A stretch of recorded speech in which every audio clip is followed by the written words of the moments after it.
The age of industry has come to Albion.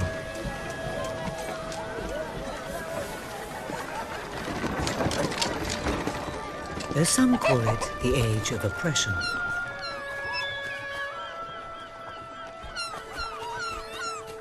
When freedom is nothing but a dream, it's time to make a stand. To lead a rebellion. To be a hero. Welcome to the city of the downtrodden.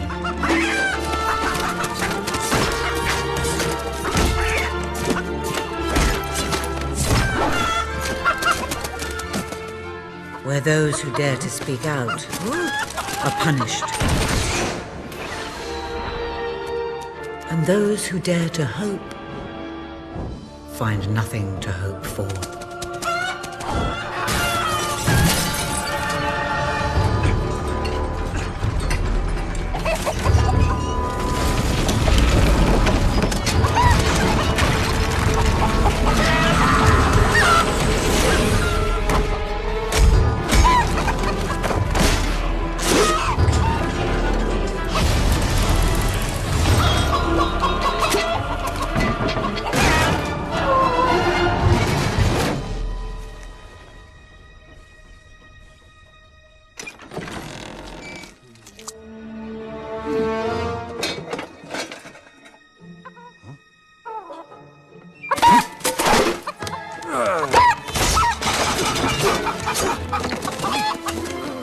True rebels fight against all odds. True rebels never give up.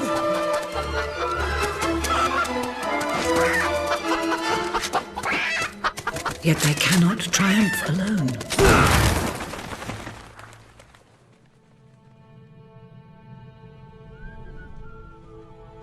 The uprising has begun. But who will lead the revolution?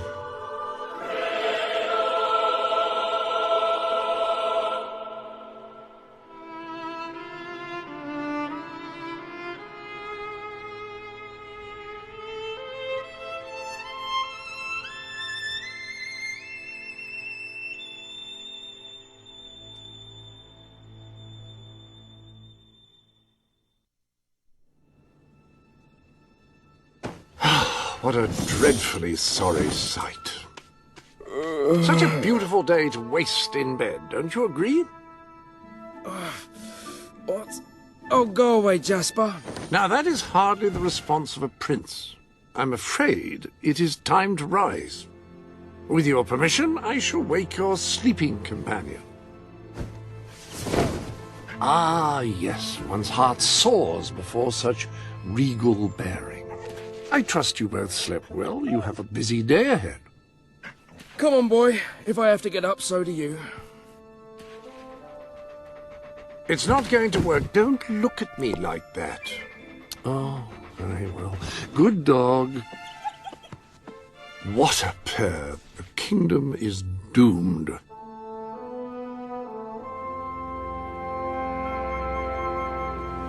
Now, sir, if you will follow me, perhaps we can find some appropriate clothing for today's activities. Lady Elise is most eager to speak to you this morning and is waiting for you in the garden. No doubt you will wish to look your best for your young friend. I have taken the liberty of arranging 2 suitable outfits, if you would care to choose. Ah, splendid choice. I'm sure Lady Elise will approve. Perhaps you ought to make your way to her now. And I would recommend avoiding your brother today. King Logan is rumored to be in an ill temper.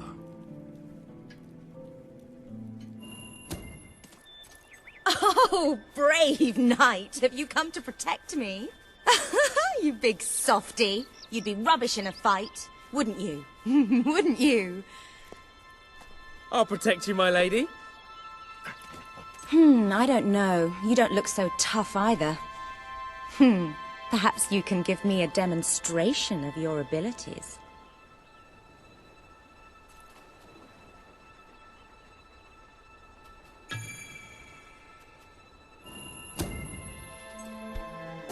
Hi.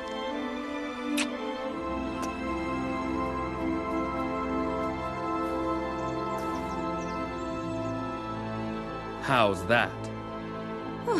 Not bad, not bad. I suppose you'll do.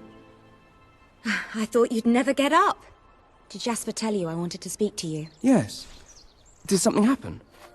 I'm not sure, but everyone in the castle seems to be upset with your brother. More than usual. And it's even worse down in the city.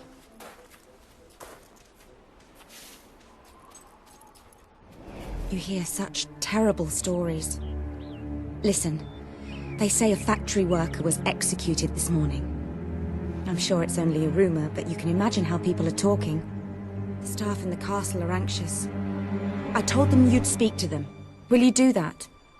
I'm afraid of what might happen if someone doesn't calm things down. If you think it will help. I do. They may fear the king, but they still care for their prince. So, my good prince, will you take my hand and escort me to the castle? Everyone's waiting for you.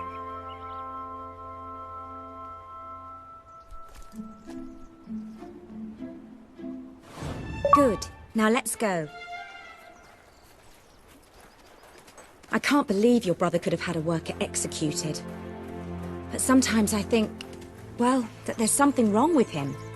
He's changed so much. And he looks so tired all the time. I told Sir Walter about the speech. He'll be there to support you. I don't know what this place would be like without him. I'm sure he'll want to continue with your instruction today. He seems obsessed with combat training lately. You're so unlucky having that statue of your brother right outside your window. I think it'd give me nightmares. Come on, let's go.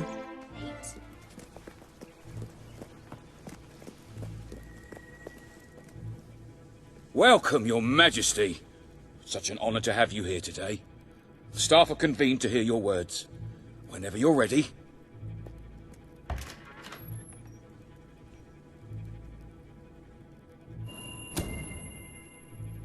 You have all been through some difficult times.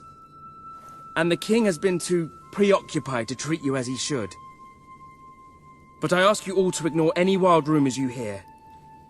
I promise to speak with my brother about improving conditions for both you and your families outside the castle. Thank you. You call that a royal speech? You didn't shout, you didn't threaten, and you were far too reasonable. It was bloody marvelous. Right then, ready for today's training? Take good care of him, Walter. I suppose you've heard the rumors then. Well, I'm afraid they're quite true. Who knows what your brother will do next? In the meantime, the mood in the castle is getting more uneasy by the day. I think you have a knack for reaching out to people. They all looked up to you back there. The way they look up to a leader. A lot of people to see your brother today. Poor sods.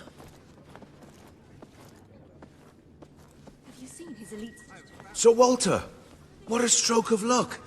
Would you be so kind as to sign my petition? We must fight to eradicate poverty in Albion. Too many suffer on our streets, and the king does nothing. He must be made to care. Oh, very well, but I'm just an old soldier. I doubt my name would mean anything. But perhaps the prince here would care to help you out. Oh, that would be wonderful, Your Majesty. Well, it would be the greatest honor.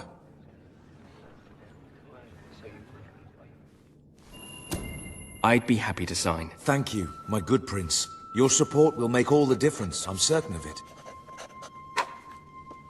What if he decides to have us all executed too? As soon as I got... That was a courageous move. I doubt it would make much of a difference, but perhaps your brother will finally realize that you have a mind of your own.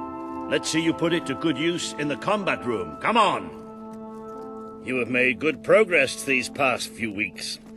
But today isn't about practice. I want you to fight me, as if your life depended on it. One day, people of Albion are going to need you.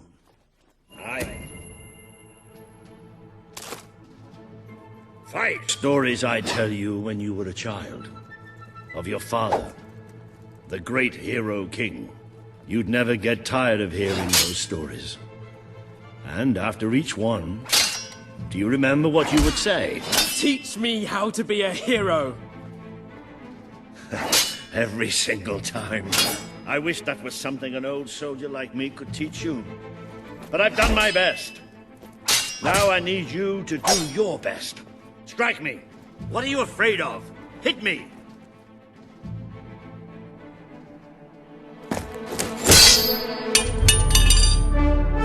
Ha! You only went and broke it. Look at that. Am I a great teacher or what? But listen, there's something... Walter! You have to come quickly! Both of you! What's happened? Outside the castle. It looks like a demonstration. This is not good. They're right inside the castle grounds. I've never seen so many people out there. Balls. I should have known this would happen. I don't think they realize what your brother is capable of. This isn't going to end well. Keep Albion free! We want justice! It's been a long time since Logan listened to me, but I should find him. Stay here. There's still something we need to talk about. We can't just stand here. I have a horrible feeling about this. We need to do something. Look, the guards have moved away from the stairs. We should follow Walter, find out what Logan's going to do. Let's go while we can. Quick! You can see them. Think about what you're doing, Logan. I'm protecting the interests of the people. Do not question me again. You will shoot to kill. Start with the ringleaders, and if necessary, continue with the crowd. This is wrong. You can't do this. Oh! Never tell me what I can't do. Walter! We can't let him kill all those people. You're his brother. Maybe he'll listen to you. We have to do something.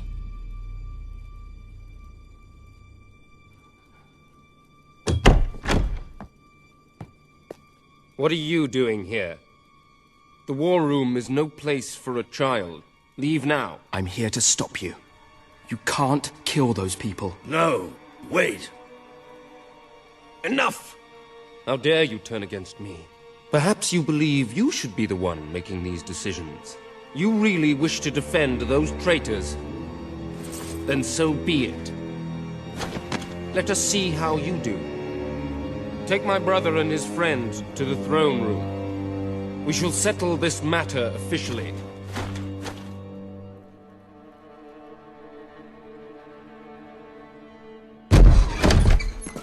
Move! I'm going. What? Leave her alone! I'm all right, I'm all right. Don't worry. Whatever happens, we'll get through this together. Keep walking! Here come the saviors of the people. Come closer, brother. Today you have disappointed me beyond measure. I have been betrayed by my own blood and a filthy spy. We did nothing wrong. Punishment must be apportioned where it belongs. Punish me, then. You are no longer a child, and it is time I stopped treating you as one. You wish to save the traitors who had gathered outside the castle this morning. Very well. You shall have your chance to save them. Here stand the leaders of the violent mob. I will give you a choice. Who will be punished? These strangers? Or this girl? The sentence will be death. What? No, this can't be. You are the prince. Decide. Your Majesty, Logan, please. I am giving you power over life and death. No, I won't do this. If you can't choose, I will.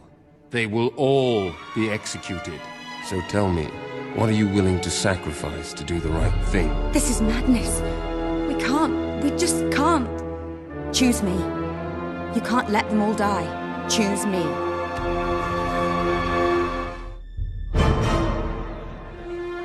Thank you. Thank you. It's all right. You did what you had to do. Never forget what he's done. And that I love you.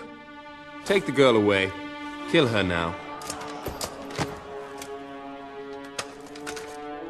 I will never forgive you for this. Good. Then you will never forget it. Escort my brother to his chambers. Now.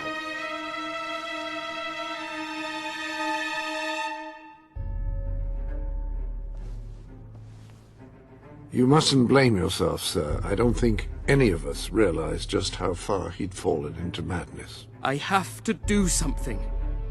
I can't just stay here. You're not. We leave the castle tonight. This kingdom needs nothing less than a revolution. It needs a new leader. It needs a hero. It's time to see if you're ready. Ready for what? To be your father's son.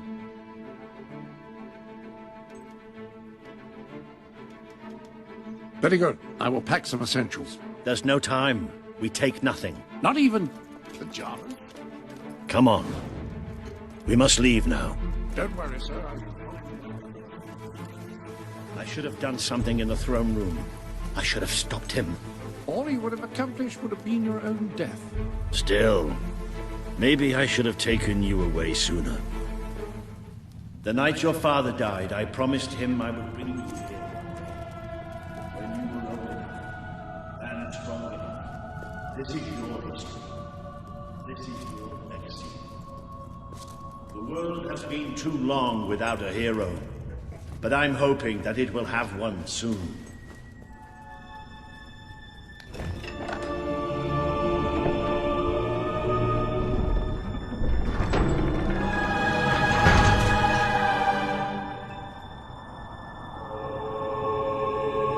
This is your father's most treasured possession, the Guild Seal. It chooses those who have the power inside them, those who have the potential to become legends. Take it.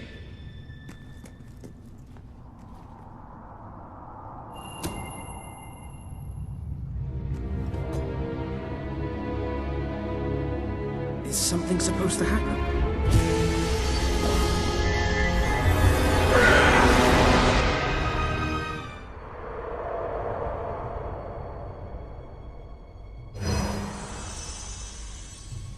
Who are you? I am Teresa, the seer of the spire. I guided your father in his greatest triumph. But you have an even greater destiny ahead of you. The seal awoke at your touch, as it would at no one else's. This means the fate of Albion rests on your shoulders. Before you lies the path you were born to take, and at its end is the kingdom you were born to rule. Like all heroes, you will face many trials, but you cannot pass through these gates alone. You will need to gather followers and gain the support of the people. For now, you have the support of two friends, Jasper, who will serve you always, and Sir Walter Beck, who will be your greatest ally. Together you have already taken the first step in your journey. Walk through the gate and claim your reward.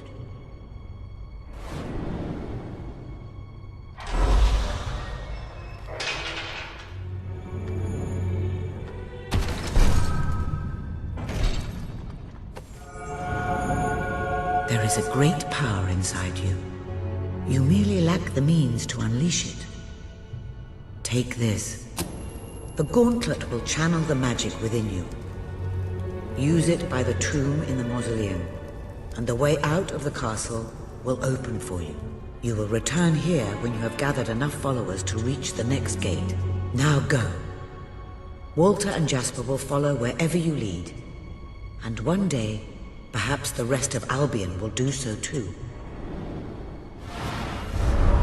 Well, do you feel any different? I don't know. Try casting a spell. That's supposed to be our only way of getting out of here. You might have mentioned that earlier. And spoil the surprise.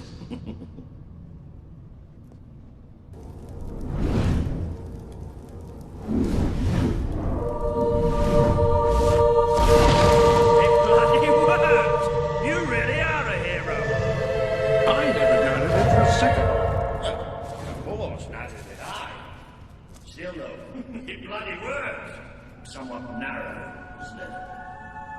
Dark, too. You never did care for confined spaces, did you?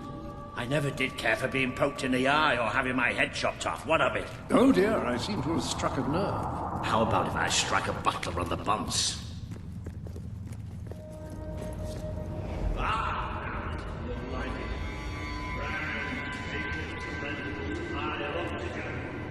That's the way a castle escape should be. I hesitate to ask, but what is our plan? Other than leaving the castle far behind us, which I wholly approve of, obviously. It's simple. We have to stop Logan. How am I supposed to do that? Even if I am a hero, I'm just one person. Exactly. That is why we need to find allies. And lots of them. Once you prove what you are, people will follow you. And many of them will be willing to fight. They need a leader. Someone to believe in. Albion needs nothing less than a revolution. It appears to be a dead end. Not quite. What is that? I'm magical transportation system for heroes.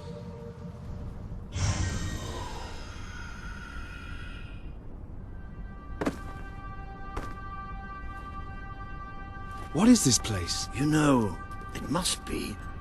It is. It's your father's sanctuary. He used to speak of it, but I never thought it was a real place. Well, I don't believe it. Jasper, this book.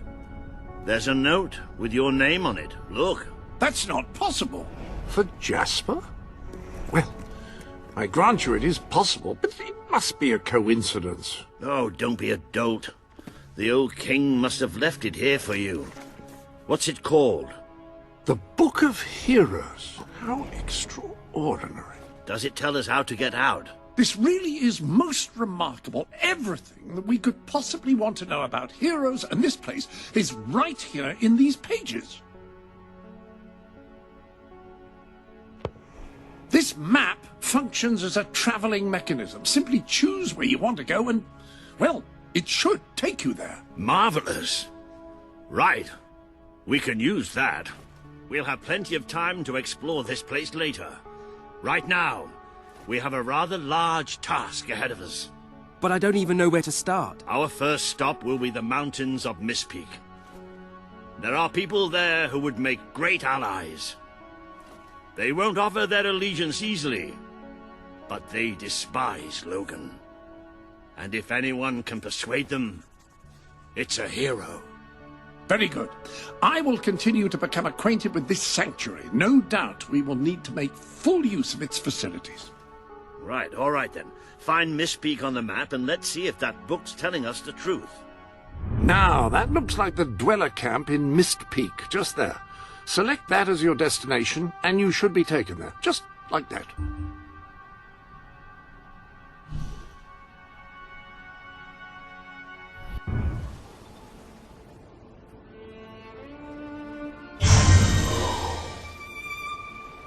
It worked! Oh, I'd forgotten how bloody cold it is up here. Come on. The people here call themselves dwellers. They're tough. They're loyal. And like I told you earlier, they hate Logan's guts. Yep. It may not look like much, but this is where the revolution begins. This is what Logan has reduced them to. Where did you He's come taken control of these mountains trade you and my started dolphins destroying and its forests. She's really I good. knew they'd have a hard time finding food, but I had no idea it was this bad. The man we need to convince is Sabine, a proud old sod, but a good man and a good leader. He won't give his allegiance easily, especially to a prince. Perhaps it's best if I speak to him alone first. You know, maybe you ought to find some new clothes while I talk to Sabine. Something slightly less princely. We don't need this kind of attention. I only have a little bit of gold, but it should be enough. And maybe you can spread what's left among the people. They need it more than we do. Where can I find clothes? Oh, don't worry. You'll find someone willing to take that money off you. Now, wish me good luck. Some food. Please help us. Did you bring anything? That's more like it. The scruffy look suits you. I've spoken to Sabine, explained everything, and he's, well, I told you he'd take some convincing. Come on.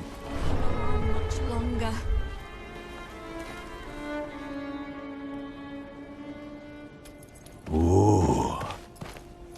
Out of the way, Boulder. I can't see a thing. So royalty walks into our home. A prince, no less. You're a long mile from the castle, Prince. What do you think of our home, then? Do you like what your brother has done to us? These mountains have always been ours. Now Logan's taken them, and is stripping them of all life. Oh, we're ready to go to war. But why should we follow Logan's kin? You can trust me. You have my word. We don't take much stock in words round these parts. We're simple folk. Ain't that right, Boulder? Then what do you want? Proof. First, prove you are truly, as Walter claims, a hero. This is easily done. There's a secret chamber beneath the town of Brightwall, built by your own father. Only heroes can survive its trials and reach the relics within. Bring me one of these ancient objects and I will believe you. Second, prove you are a warrior worthy of leading us into battle. You can do this by slaying the mercenaries who plague Mist Peak Valley, who have long soured our existence. Third, prove you are a true leader. Persuade our neighbors in Brightwall to share what food they have with us. Boulder. Oh. If we cannot eat, we will die, and the dead make poor allies. Is that all? Yep, that's the lot. Off you go then. Good luck. Nice knowing you. Come on, boy. It's nice to see Sabine hasn't mellowed with age. But anyway, I know the place he mentioned. Your father built the chamber under the Brightwall Academy, Albion's greatest seat of learning. At least it was, until Logan closed it down. Just show the old librarian your guild seal. He'll know what it means. I'll try to find out more about these mercenaries. I'll see you in Brightwall when I have some information.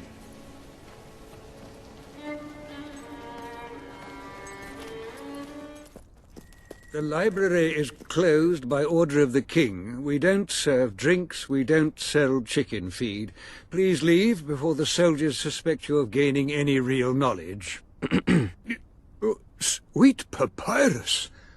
A real visitor! I'm afraid I was speaking the truth.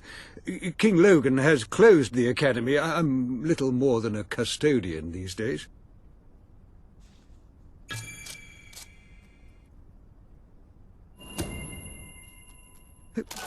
By the holy bookmark! The guild seal! I haven't seen it since the old hero king last came here. Then you are? The prince, yes. Oh, my. Please, come this way. Your father told me that one day a challenger bearing the seal would come seeking entrance to the reliquary, but I never imagined it would happen in my lifetime. It was he who founded the academy, of course. I have often wondered how he would react to see it in its present state. Here we are. I can't tell you how many of our researchers and professors have studied this door, hoping to unlock its mechanism. But I knew there was only one thing that would ever open it.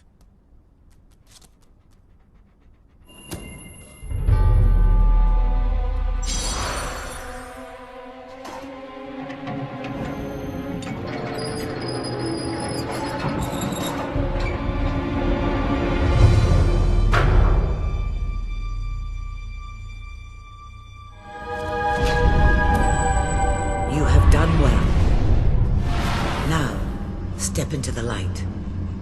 There is much you need to know.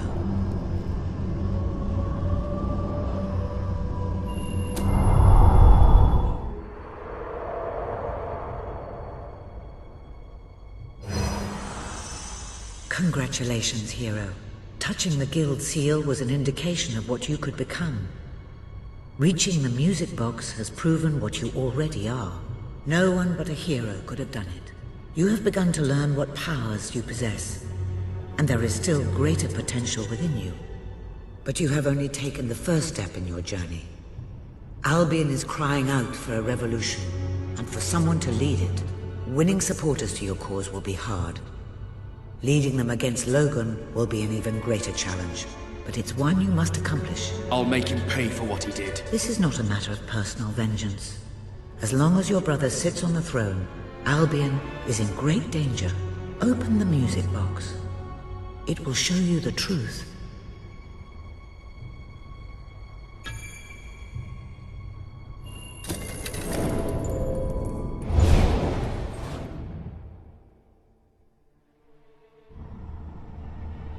This is my Albion. Its cities will bow to my law, or they will burn. Its mountains will bend to my will, or they will fall. This is my Albion. Its people will do as I say, or they will die. Its future will be as I decree, or it will end. I've seen what must be done, and nothing will stand in my way. We will be greater, and we will be stronger, no matter what sacrifices we must make. This is my Albion, and I will see it destroyed before I surrender it.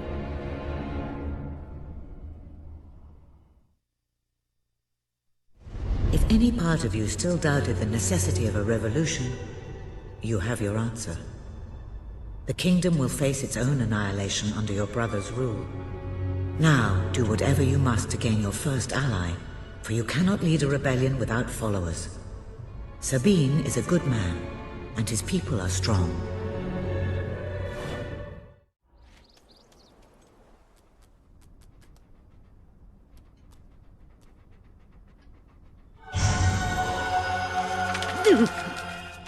Blessed index cards! You made it! This is cause for great rejoicing. Albion has a hero again. If ever I can be of assistance, I will be honored to serve you. I knew you would succeed, sir.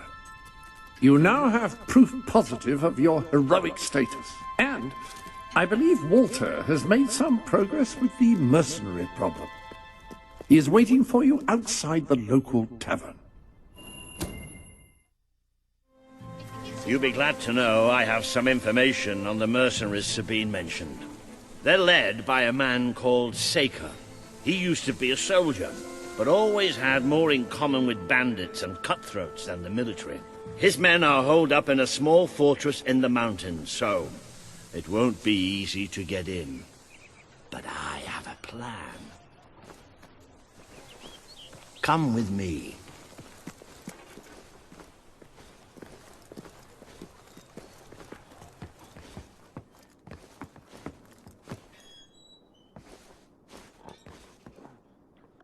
One of the mercenaries. A cold-blooded killer. His name's Clarence, but everybody calls him Jimmy. He was drinking in the pub all day and generally making life unpleasant for everyone. It wasn't hard to get him completely pickled. These young thugs. Bloody lightweight, if you ask me. Anyway, take his clothes and you'll have a free pass into their camp. Just try not to think about what those stains might be. Just cannot get any lower. The economy's rotten. In the meantime, I'll find out who to talk to about getting food to the dwellers. They might not have much to spare here, but they're kind people. They'll just need a little convincing. Anyway, good luck dealing with Saker and his mercenaries. It'll be your first taste of real battle. But I know you'll do just fine.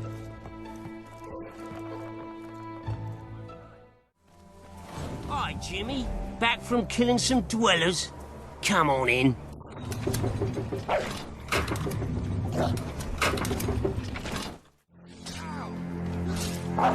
Jimmy, that really you? You look different somehow.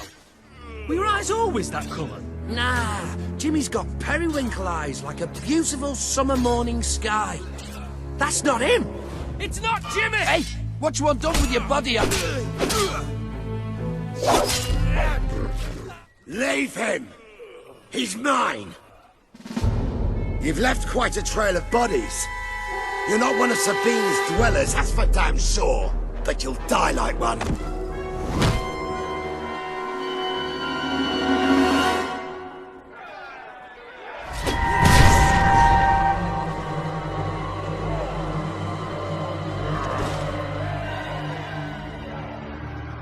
Stop! You've won. This battle is yours. Kill me or let me live, it's your choice. And my men will honor it. We may be nothing but mercenaries, but we have our codes, like any other soldiers. We'll leave the dwellers be, no matter what you do. That is a warrior's promise.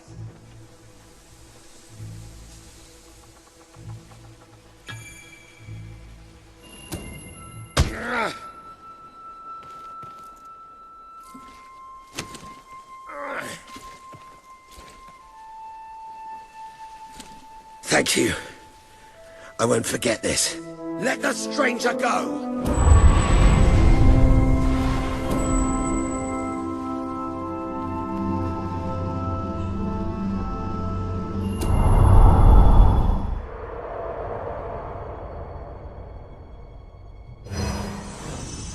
You have taken another step on the road to rule. Sparing Saker has won over the support of his followers. Word is already spreading of your compassion and your strength. It is a momentous occasion, sir. Your first victory in battle. I'm no expert on personal combat, but I would say, based on the fact that you're not dead, you acquitted yourself rather well. It's hard to believe that just a few days ago I was rousing you from a comfortable bed. It would seem that you have completed... Sir Walter is still waiting for you in the Brightwall Tavern. He seems to have become rather attached to the place.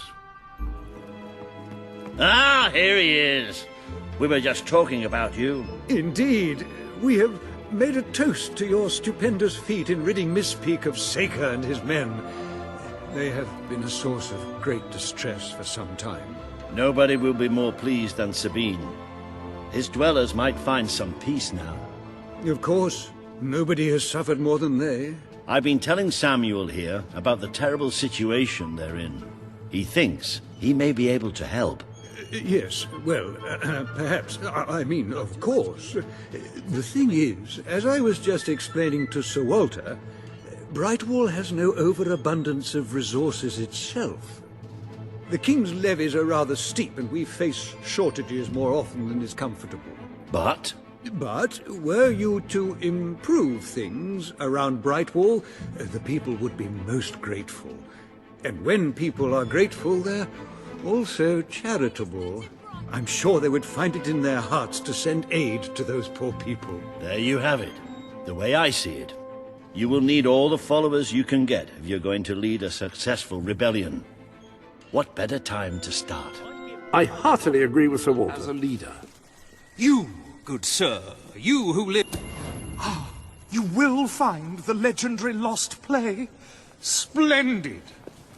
Finally!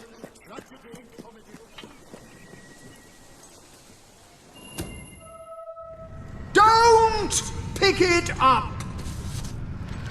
No! Really, I'm serious!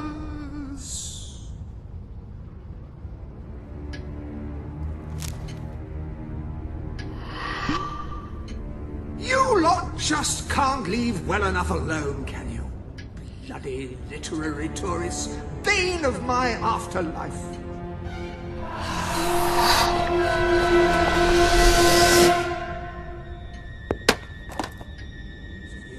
You're not getting my lost play, you hear? It's rubbish. Worse than rubbish. I mean, what was I thinking mixing tragedy and comedy? I must have been off my rocker. It would seem, my dear fellow, you have been apprehended by the ghost of Philip Morley. That makes us both his captives. I am Ransom Locke. If the name seems familiar, it is because I was once a detective of some renown. And yet, here I am, ready to live out the rest of my days, trapped in a book. As far as I can deduce, we are currently in a scene from one of Morley's greatest romantic plays, the near tragedy of Oliver and Ethel. I believe if we are to escape, we must act out the scene. But performing is not one of my talents. If I am correct, putting on this costume should set things in motion.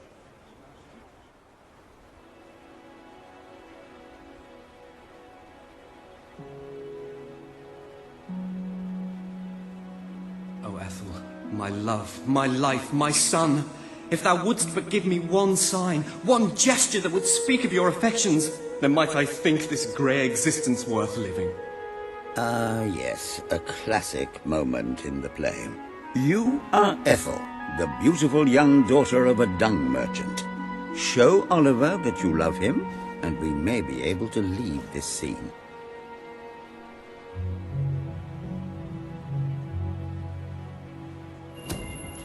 My heart is yours, my love. Let the heavens and the seas, the toads and the eels sing the song in my heart, for she doth love me, and all is well. We shall meet again in the morrow, my little ferret, and elope into the sunset to live out our days in wondrous joy. A magnificent rendition. Truly, I applaud you.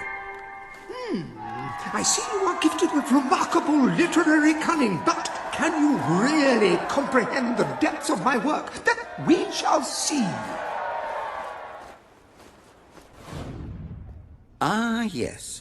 This is undoubtedly a scene from one of Morley's earlier, funnier plays, Bloodbath at the Royal Court. And this must be your costume. The role of the fool is one filled with tragic depth. It will require a masterful performance.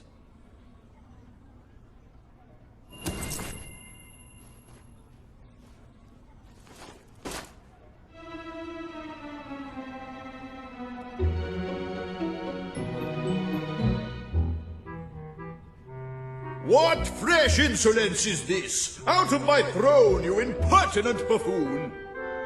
Stand before your king, and do your jester's duty. 'Tis a troublesome time for this court, and my crown grows heavy. So make me laugh, or I shall have your head.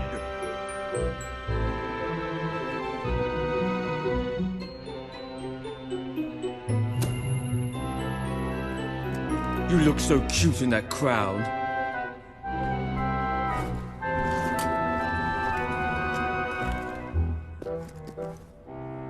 Why, Jester, I had no idea you felt that way about me. Or is this another one of your... Kuchi-kuchi-goo.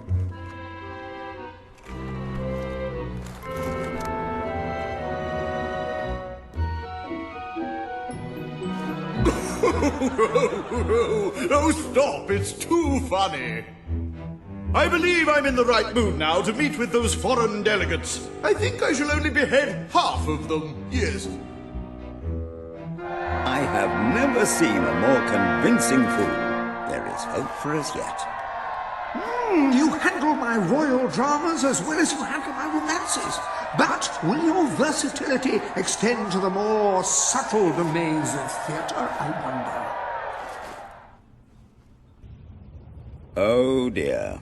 Unless I'm mistaken, this is a scene from Morley's notoriously violent historical epic, Titus the Mutilator, Part 2, which would mean the gladiatorial arena from Act 5, where Titus is finally slaughtered by savage warriors seeking revenge. A favorite scene of mine as a child, I must admit. And here is Titus's famous costume. I had some pajamas that looked just like it. Put it on and you will take on the greatest role of your life.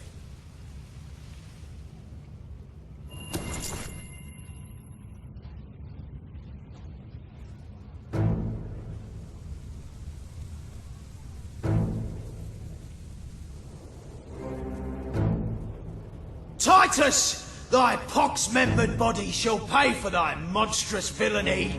My son lies dead because of you. Now shall revenge be mine, cold as your corpse and all the more flavoursome for it. Do try to make your demise convincing. I can tell you can handle a gun, but can you handle you out to it? You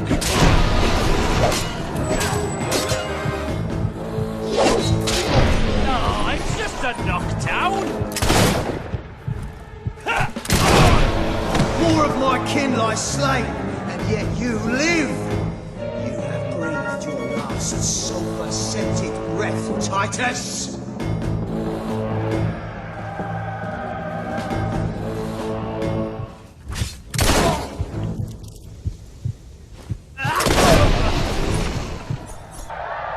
All my men dead. My vengeance denied. My world undone. I cannot stand to live 1 second more.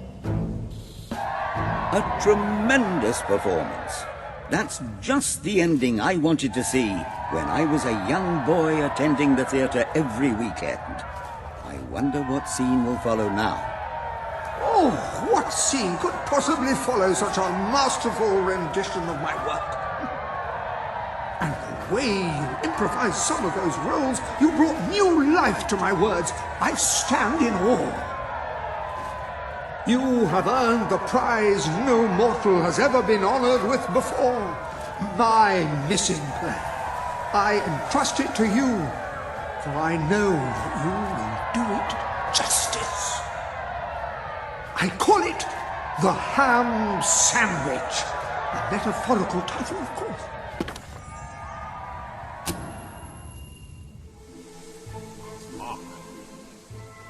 Bear witness to the tragic futility that is man. Oh, how it doth sear my senses to see paradise and yet to be barred. That reminds me of a great joke. A guard, a monk, and a chicken walk into a bar. Unfortunately, the bartender had had a mild heart attack that morning, so none of them get served. And yet what purpose doth heartache serve when the infinite dark blanket that is death falls softly upon our still beating corpse? That reminds me of another one. A corpse walks into a bar and says, "Can I have a lemonade?" "Certainly," replies the bartender. "I've never seen a stiff drink." And so endeth our happy sad play, which reminds us we are made of nothing but clay. There's time only for our fool to say, What the hell was that? Biggest load of old tosh I ever saw. It didn't even make sense. Worst play ever.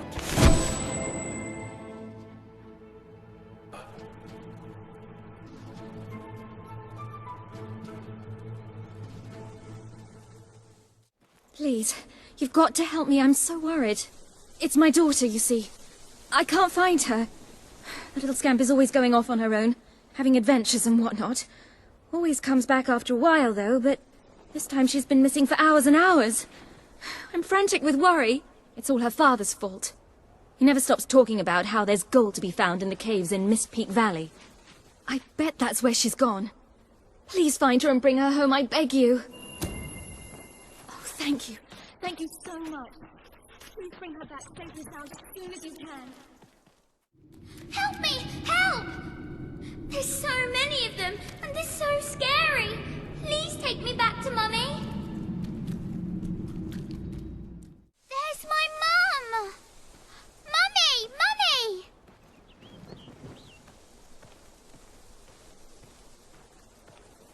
My darling, my little darling, what a relief! I was beside myself. I can't thank you enough. I'm forever in your debt.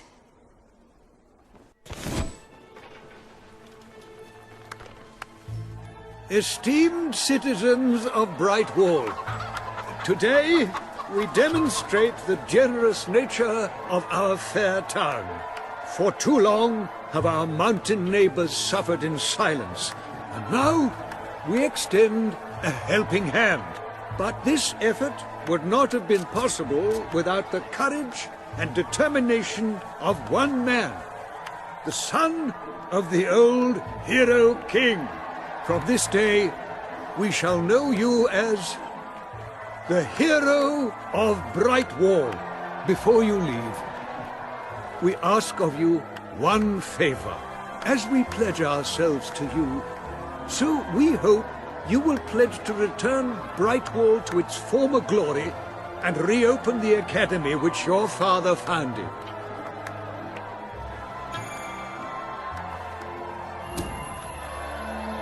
I will.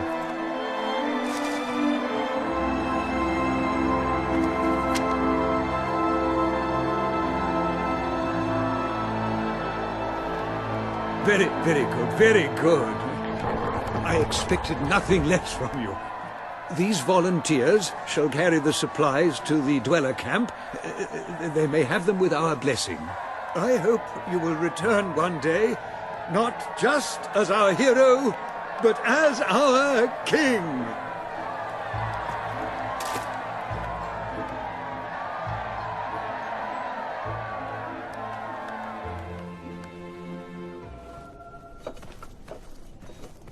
Our hero returns, bringing good tidings. And supper. Damn thing doesn't open. How do you, Oh well, I never thought you'd actually get it, tell you the truth. Boulder. We've been blessed, my friends. We have made an alliance that has already brought us life. One day, it will bring us much more. We require but one more offering before we fight at your side.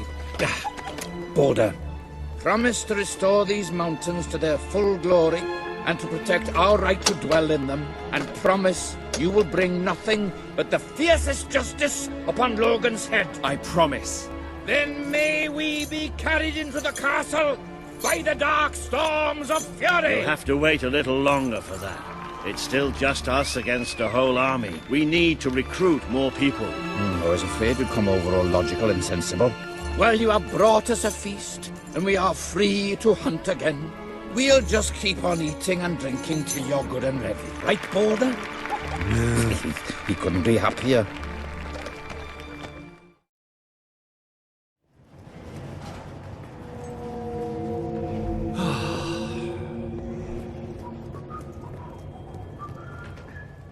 I can never get over this place. 20 years ago, it was just a damp, murky void in the middle of nowhere. Now people queue up to get dangled across it in a steel box.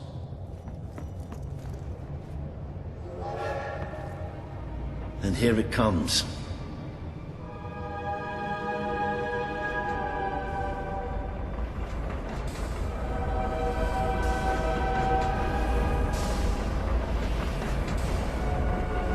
Most of the people here will be heading straight to Bowerstone. But we're going to take a little detour first. I just hope something's wrong.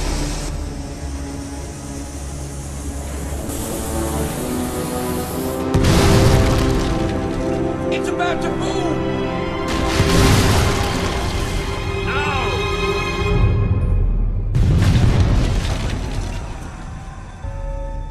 Come on, we have to get down there. This must be the way down. We have to find those people. See if there's any survivors.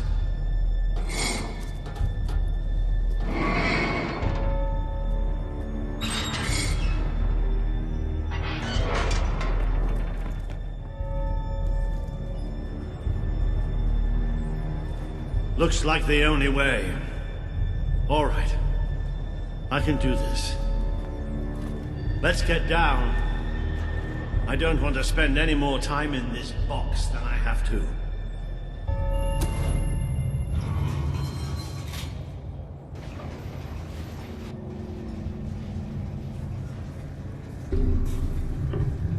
It fell somewhere up ahead. Come on.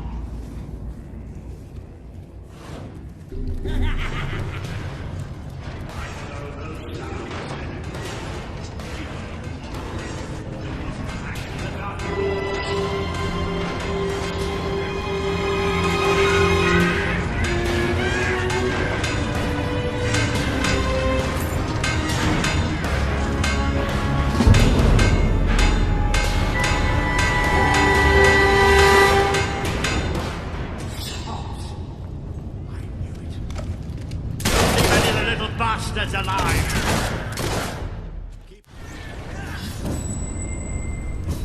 That's it. But there'll be more. That's something you can count on with, Hobbs. There's always more.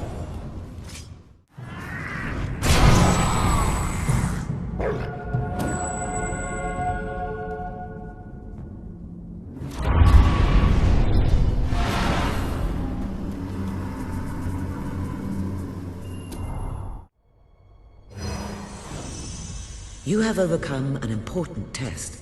A good leader must always be ready to face the unknown, and to seek new paths. Your defeat of the creatures in this cave will be told throughout the land.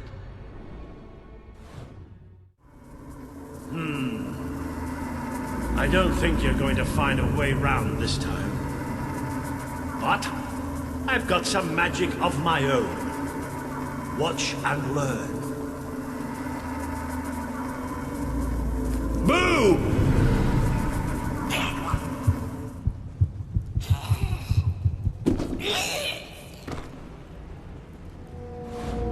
Oh. It worked. Right, let's get out of here, shall we? Ah. You can almost smell the sunlight. Isn't it wonderful? Sunlight. Good, all right. I hope the people we're looking for are still alive. Why wouldn't they be? Because, come nightfall, it's one of the most dangerous places in Albion. Well, I don't know about dangerous, but I'm starting to get a rash. Bloody swamp.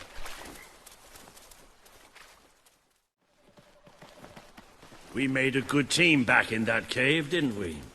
It's been a while since I got stuck into a real fight. It was just like fighting by your father's side. I'd forgotten what it was like, standing next to a hero.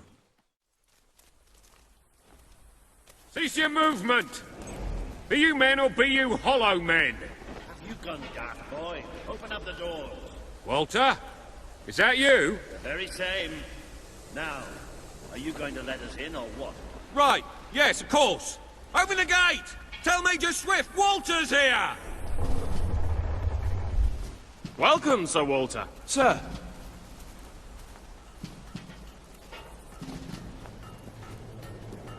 There he is. The one and only.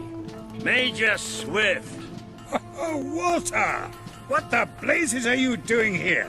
We came looking for you. I have a proposition. You came all this way to proposition us. And I thought you were here to save us from the legions of the damned. Ben Finn. It's good to see you. I take it the legends about this place are true, then? I'll say. You've never seen so many hollow men in one place. We've been stationed here for weeks, trying to eradicate them. Mainly, it's us getting eradicated. We lost some good men last night, including Lieutenant Simmons here. And the buggers will be back tonight. Logan just loves to send you on the best assignments, doesn't he? That's part of what I wanted to talk to you about. Is this... The Prince, yes. I'll explain. Just treat him like any other pair of hands for now. Fair enough. Captain Finn will show you to the mortar. We could use a body up there. Meet me on the wall when you're ready. I'll introduce you to Private Jammy. So cool because he's the luckiest sod in the fort. I don't suppose you've ever used a mortar before? There's nothing to it. There's always a slight chance of maiming, of course, but I'm sure you'll pick it up. First, I'd like you to meet Private Jammy. He'll be your loader. Pleasure to meet you. There's too much to say about me, you know. Jammiest soldier in Albion. 724 wounds and still standing. Don't worry, you'll get used to him. After a while, he's hardly revolting at all. Right, Jammy, it's time to show him the ropes. Yes, sir. Right then. My life's going to be in your hands, so let's make sure you know what you're doing, okay? Go on, grab the mortar and we'll do some practice shots. Right, let's see what you've got. See that scarecrow over there? Blow it up. Yeah, that's right. Oh, goodbye, Mr. Scarecrow. That was bloody brilliant. All right, Jammy, don't get too excited. You know what happens when you do. Let's just take care of the last one. Just one left. Hang on. I don't remember setting this one up.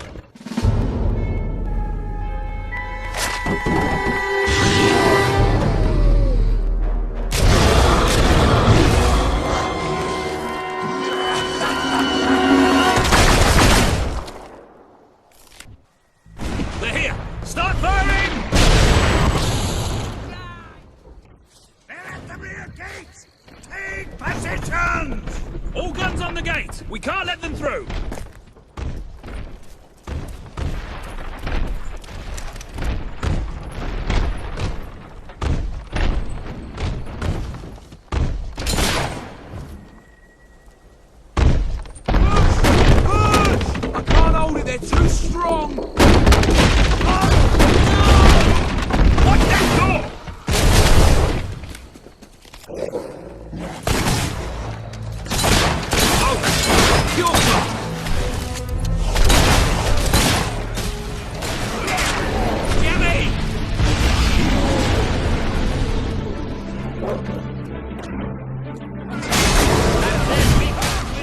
Couldn't have done it better myself.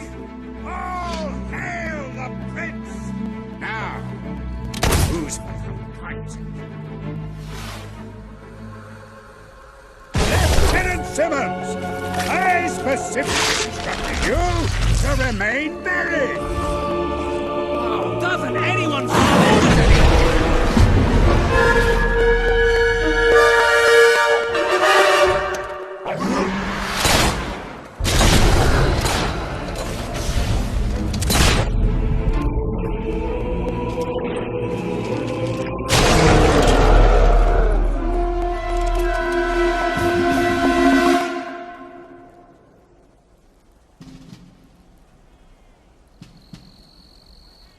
That was pretty damn impressive. So, your father wasn't the last hero of Albion after all. We did it!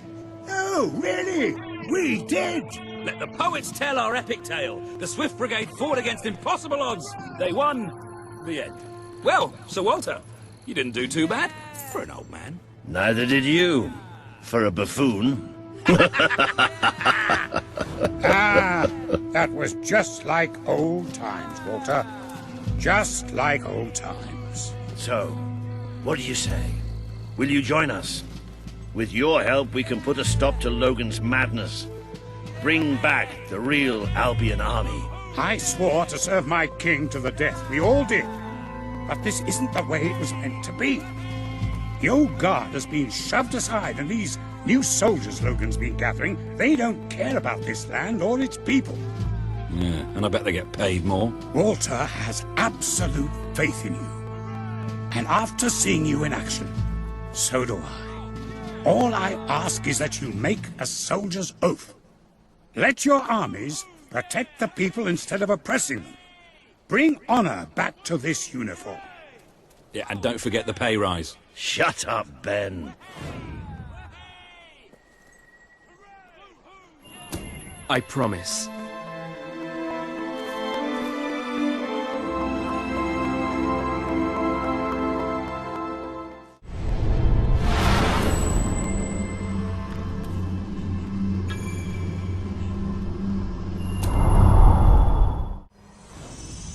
This has been a momentous day. With the support of Major Swift and his soldiers, the revolution grows in strength, and you move one step closer to becoming the leader this kingdom needs.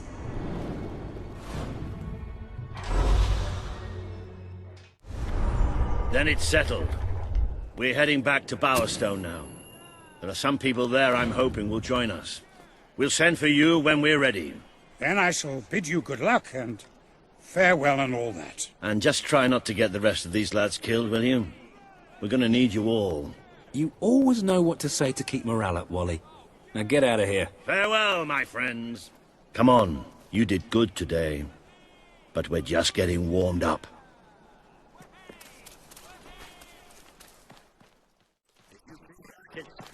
Go ahead.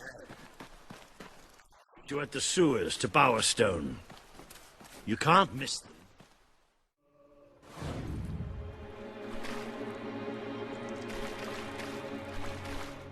We've descended into the chasms of the netherworld, stared death in the face, and waded through things so foul I'd rather not think about them.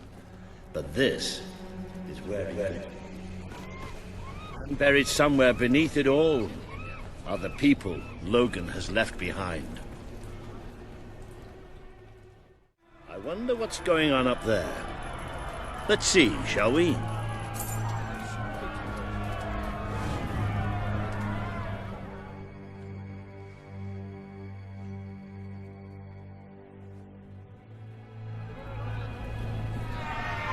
Reaver is exploiting us! We deserve fair pay! We demand better working conditions! We're workers! We're not slaves! Reaver treats us like animals, and we're not gonna take it anymore. There's only one thing for it.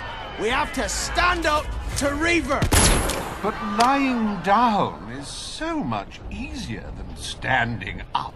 My dear friends, in order to raise morale, I am offering prizes to the most deserving workers. The rules that will govern what I like to call the Reaver Team Spirit Award are these. Firstly, any worker that so much as murmurs another complaint will be shot. Secondly, any worker who takes more than a 3-second break will be shot. Thirdly, any worker who breaks any other rules I have yet to formulate will, yes, you guessed it, be shot.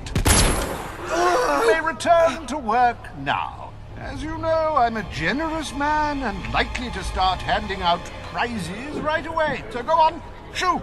Be off with you! Chop chop!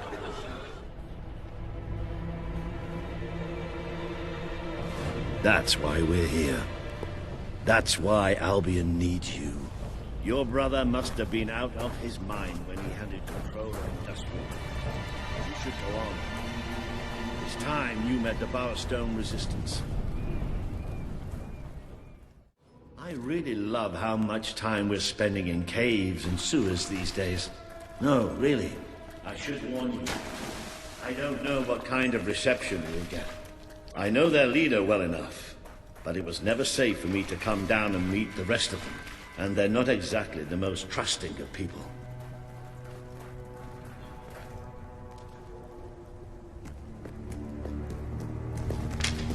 Hello? Hello? Maybe we've got the wrong place. Let's, you know, get out. Don't move!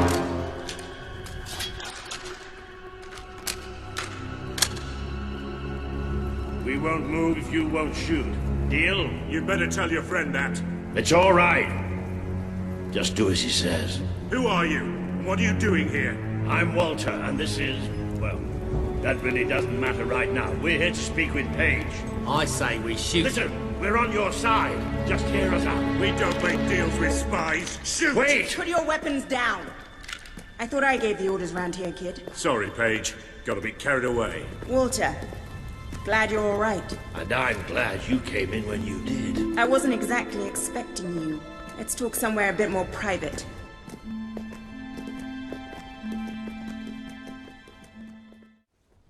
I had this whole plan, you see. But well, we ended up leaving the castle earlier than I thought. I heard. Pity. Your messages were always useful. I can offer you something better. Paige, I'd like you to meet. I know who he is. I thought you'd know better than to bring the prince here. He's not just a prince. He's a hero. Great. Give him a medal. No, I mean he's a hero. Like his father. Really? It doesn't change anything. Your brother is the reason we live underground. He's the reason we fight. How do we know he's any better? Let him prove it. It's not just me he needs to convince. The people of this city need someone they can believe in. Prove to them that they should follow you, then we'll talk. For now, I have work to do. Looks like you have work to do too. You have a whole city to inspire. Today you have met the true voice of the people of this city. It is imperative that you win Paige and her resistance movement to your cause. And just as important that you prove to Bowerstone that you can be its rightful ruler.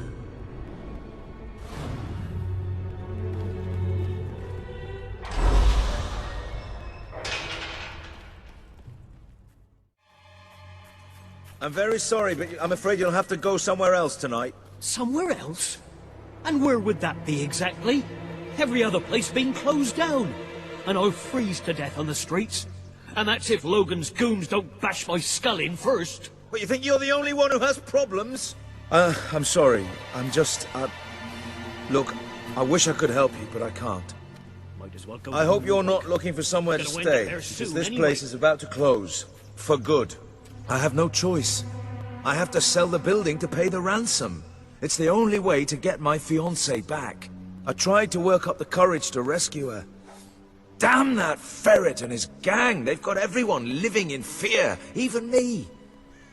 But if I had you with me, you could go in there and show them what fear really is. We could rescue my fiancée, put Ferret out of business, and I could keep the shelter open. Please, if not for me, do it for the poor people who depend... Oh, thank you. My poor love. It's been agony being apart from her. And it's about time those thugs faced justice. The rough kind. They've been harassing the local homeless for weeks. But now this is outrageous. I know where they are. They demanded I bring them the ransom in a week's time. But I'll bring them something better.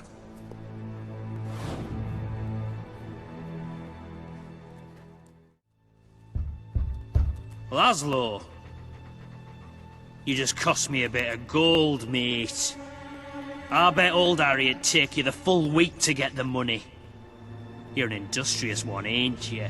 Just open the bloody door, Keith. Let's have done with this. Right, Mr. Ferret's down those stairs. Whoa, whoa, whoa. Hang on.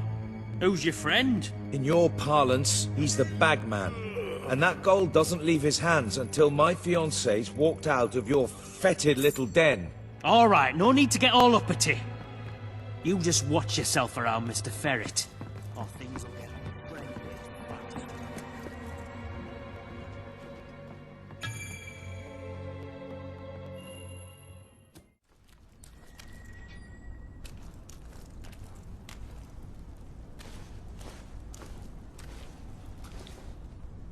Oh, Laszlo. I cannot tell you how elated I am to have this unfortunate situation brought to a satisfying resolution. Your associate can dispense with his burden by piling the funds upon the table. There's no gold, Ferret. Now you cough up my fiancée from whatever filthy corner you're keeping her in, or my associate is going to start collecting heads and piling them upon the table. My initial judgment of your character was clearly misguided. You possess some heart after all. Lads, tear it out.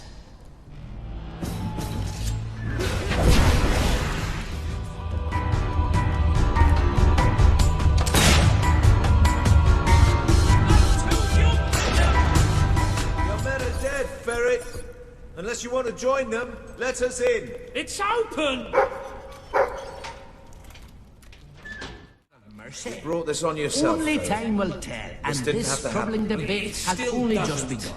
We nearly Also, got off on the wrong gunpowder foot. is used in I'm no fireworks threat to you without to my celebrate men, various and I'm only too occasions. happy And if to you return let your off fiancée. even a quite small very, very bad. Get on with it, then. I cannot Well, the thing overstate is, how unthinkably she's horrible actually the not on being the premises exactly at the present time.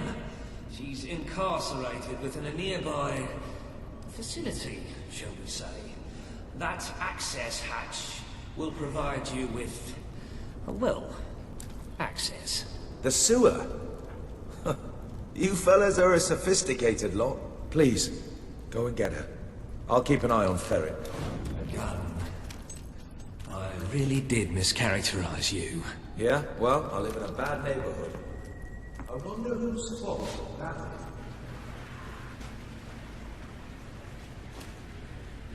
Who are you? Where's my fiancé?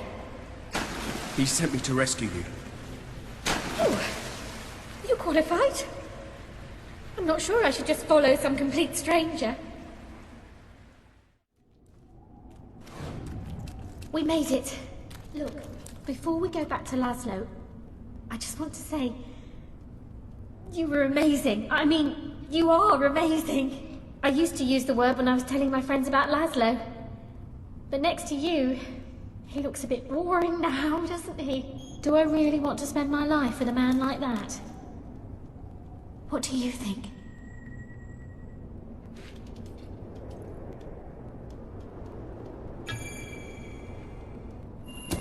You're right. Better to stay with him. Maybe I couldn't do any better. You never know.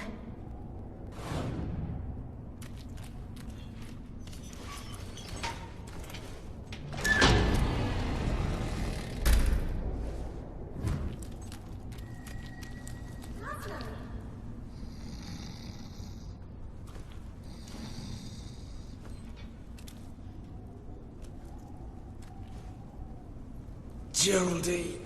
Oh, my head. That weasel Nigel Ferret must have struck me when my back was turned. Oh, darling, thank goodness you're all right.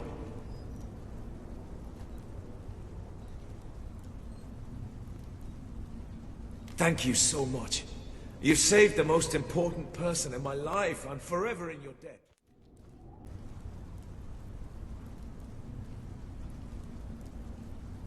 I was so worried about you. Yeah, thanks for that. I was alright though, thanks to my rescuer. My big, strong, dashing, cunning fireball of a rescuer. Did you miss me, darling? Of course I did.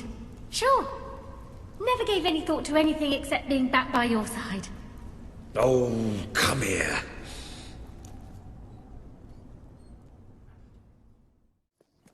So, are we all set for tonight? I've double-checked every bit of it.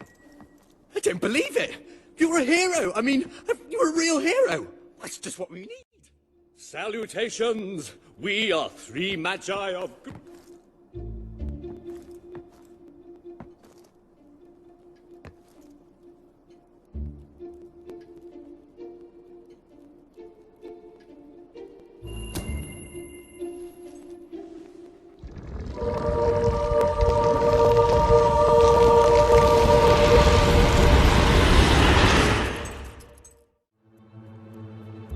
The hero wakes. Long had he harboured thoughts of vengeance against the evil Baron. Get on with it! Philistine. So it was that the hero came to the little village of Lightwater, a pretty hamlet nestling under the brooding battlements of the evil Baron's castle. Our hero resolved to talk to the townsfolk and see what he could find out about the missing princess. You're kidding, right? If the hero starts talking to all the... Excellent! The hero's gonna talk to Arturo. Now we can get things moving.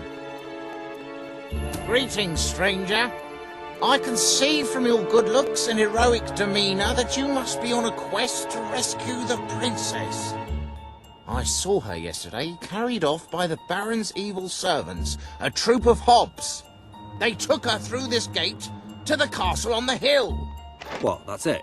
No clues to solve or anything? Well, the hero has to figure out how to get up the hill. You mean, like, by climbing it? Hey, no spoilers. The hero decided to investigate the eerie tower on the hill. It's not very eerie, though, is it? Ben, you did the tower, didn't you? Yeah, but I thought you said pretty. What kind of adventure has a pretty tower on a hill? Be quiet, you two. I'll deal with this.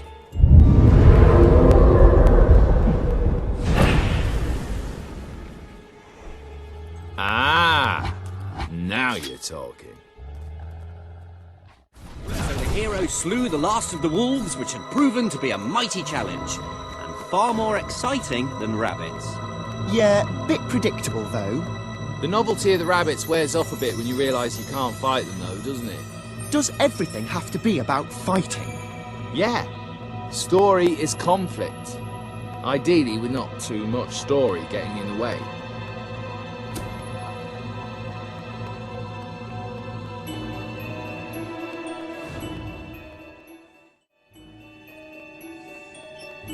The hero entered the Baron's factory. Teddy bears? What are teddy bears doing here? Aren't they sweet? I put them in. Nice, eh? Yeah, they are. They are nice. You know what we don't want in the evil Baron's castle? Anything nice. Shh! Here come the princess and the Baron. Help! Oh, somebody please help! I've been kidnapped by the evil Baron! I am the evil Baron, and the princess shall be my wife.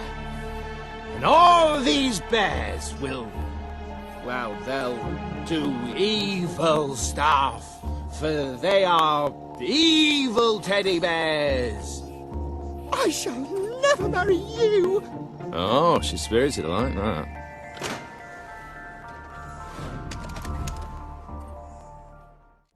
Wait. He can't go through there until he's opened the chest. What? Why? The hero's got to open the chest to beat the Baron. Oh, that's sloppy design, Jim. You shouldn't make anything like that essential. It's optional whether or not you open a chest.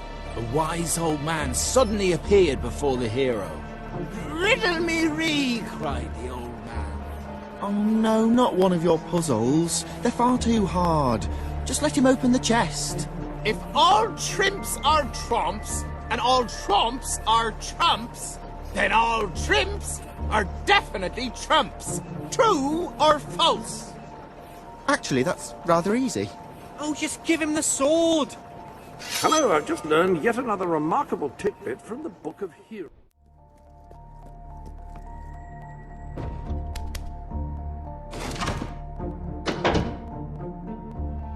Okay, who set up the lever? I thought you did. Well, I thought it was Jim's job. Quick, let's make something up. Well, how about it releases a cloud of lovely butterflies? Worst game ever. I'm serious. Well, how about a standard Hollow Man encounter? Yeah, let's have some bloody action.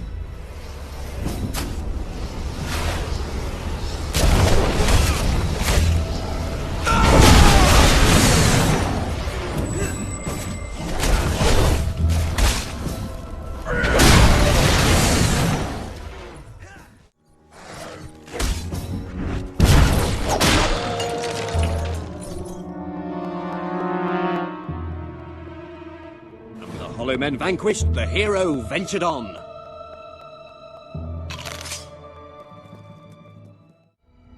Foolish hero, your pursuit ends here, for you will be devoured by the killer monsters of this ravine.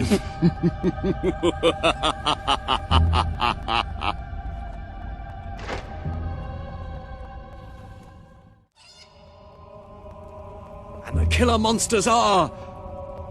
chickens? A chicken? Yes, I thought it was time to put in something cute, but also to make us think about our relationship with food and that. Bloody hell, Ben, you...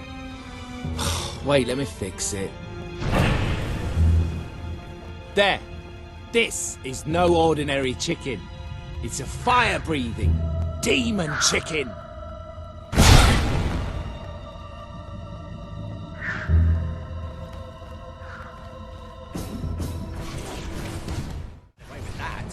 And so the mighty hero triumphed over the fire-breathing demonic... chickens of doom! Anyway, on he ran, seeking a way out of these dark and gloomy caverns.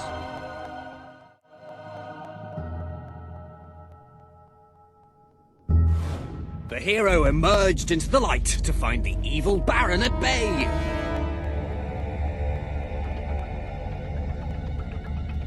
Help me, hero! You're my only hope!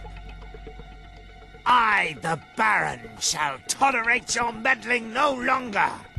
My elite hob guard will take care of you. They hunger for human flesh. At this rate, the hob...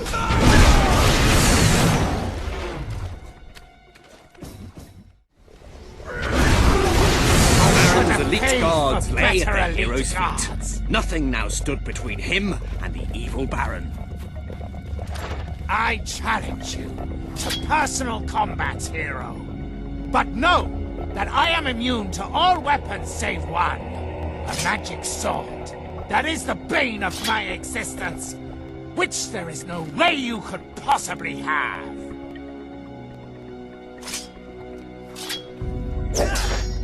The sword! The Bane sword! It cannot be! No! I am slain!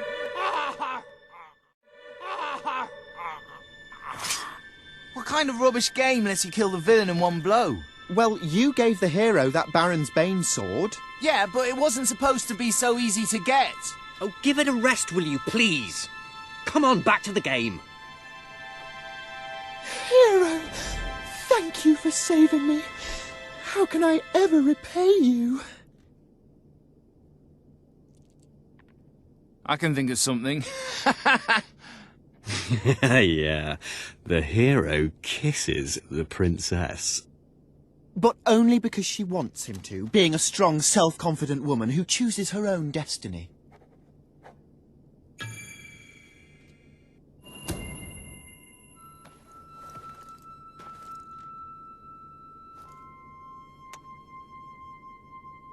And they both lived happily ever after? Well, they would have, but the Baron had poisoned the princess and she died an excruciating death. Her inhuman death shrieks tormented a local stable boy who grew up to be a vicious serial killer.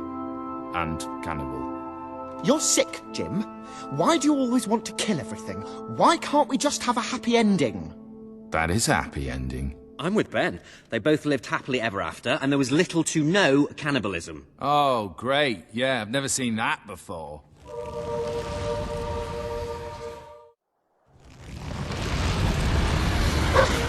Great work, my friend. You were fantastic! You have to be the best hero of all time. I'm going to have my bard stroke sorcerer compose a song about you. Whatever. We bestow upon you the title of Honorary Master of Dungeons!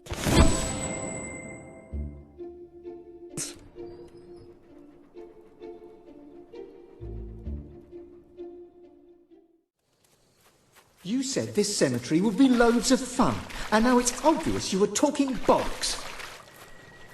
Well, I'm not getting it. Have Livy here get it. Who? Oh, right. What about it? We'd really be ever so grateful. This is no ordinary book. It's the Normanomicon. It can summon the dead. Well, that makes it sound so insidious. We don't want to do anything diabolical with the dead. We just want someone to have a chat with. Ah! Genius! Problem solved. Now, the thing is, the book is in Millfields. Our mum's got it. She always said she'd take it to her grave. Which she did.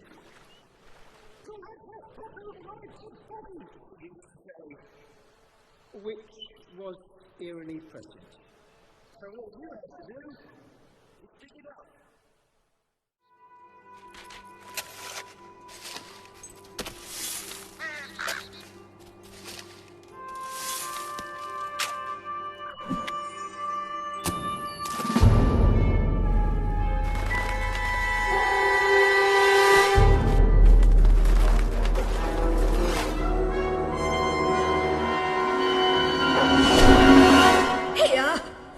Doing to my...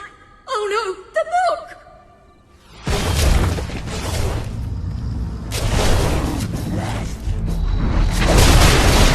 Watch out for...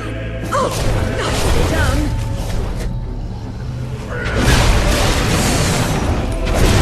Fine, go dogs.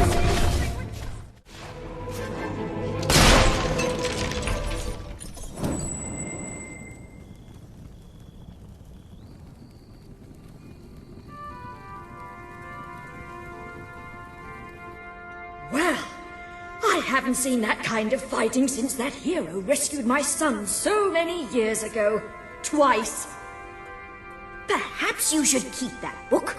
With your skills, it will be safer with you than in my grave. And it's a bit uncomfortable, frankly.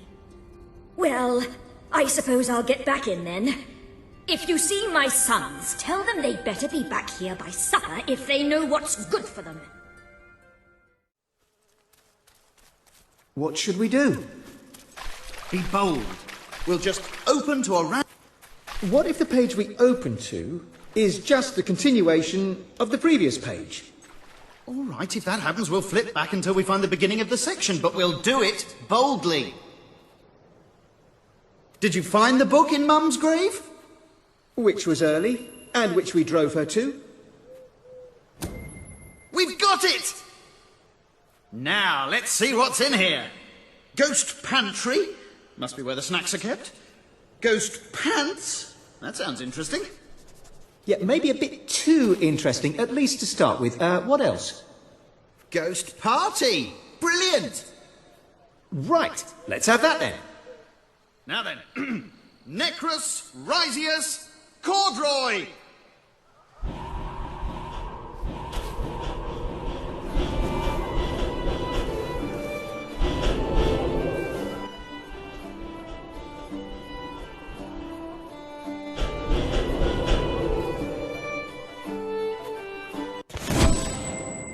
If I may say so, sir, you have succeeded most admirably in gaining a large measure of popular support among the locals. I believe this would be a good time to return to that rather dreary home that your new rebel acquaintances like to call home. I'm telling you, I downed 3 hollow men with 1 shot. It's true. I've never trusted a soldier in my life. I'm not going to start now. Will you tell her, Walter? Hey, I'm not getting involved. Look, here he is. Ask him yourself. Oh, give it a rest. Fine. I'll just stand here quietly then, shall I? You know, for a prince, you're a pretty decent person. People out there are starting to believe in you. I knew you two would get along in the end. Thank you for taking an interest in my social life, but we have even bigger problems now. Riva. He's been bleeding the city dry for years now, but it's never been this bad. We decided it was time to hit back. A small group of fighters managed to get into his mansion, but they never made it out. I believe they're alive. You're going to help me find them. Riva hosts some sort of fancy secret society party every week. We don't know what goes on, but we do know what the guests look like. It's the perfect chance to sneak in. Here, you'll have to wear this. Great! Where's my costume? What, I still can't come? What, even after the 3 hollow men story? Honestly, this is as bad as the army. Now everyone out. I have a party to dress for. I'll stay and make sure no one spies on you. Everyone out. You know, I'm starting to have serious doubts about our relationship. I knew I should have looked at the castle. I just love how soldiers can come in and out of our secret hideout now. Whatever you do, please don't let Mr. Finn follow you. I've had enough of him for one day. That really does suit you. Brings out the color in your eyes. Shall we?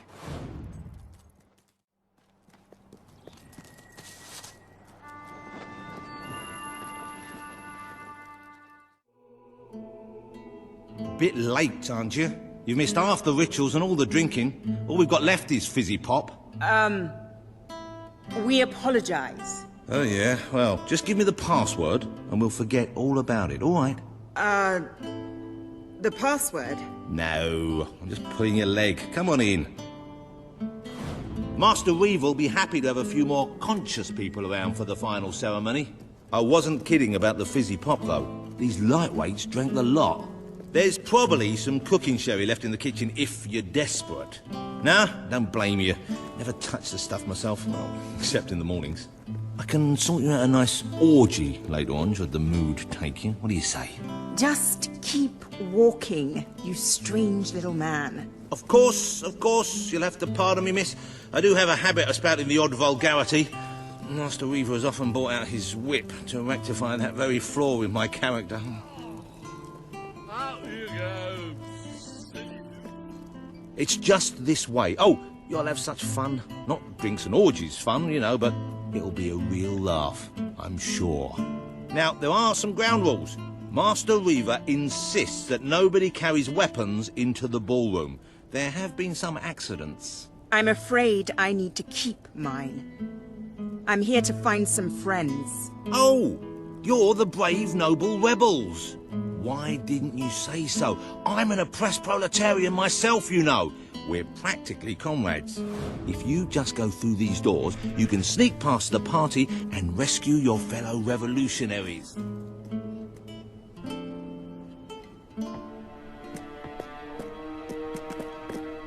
There's one of my men. Kid, are you all right? Get out, now! Where are the others? All dead. Reaver knew you'd come. He's been waiting for you. What? I'll get him out. My! More busy little bees here to steal Reaver's honey. So industrious, so committed, so bloody annoying. When will you people learn to enjoy life? I'll enjoy killing you, does that count? Oh, you're just full of spunk, aren't you? A true heroine. You must be lightning under the bedsheets. And now, as promised, the evening's pièce de la résistance. Another piece of the resistance. Voila.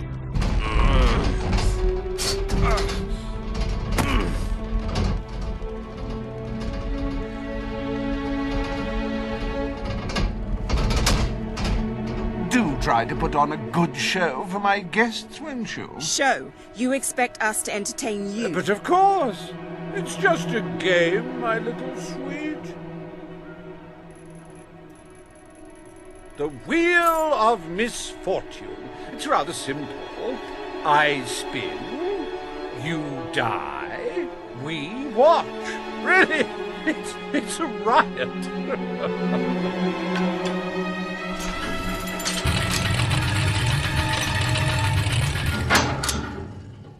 Why, no less than the most unsightly, most obnoxious creatures ever to contaminate this world. Super.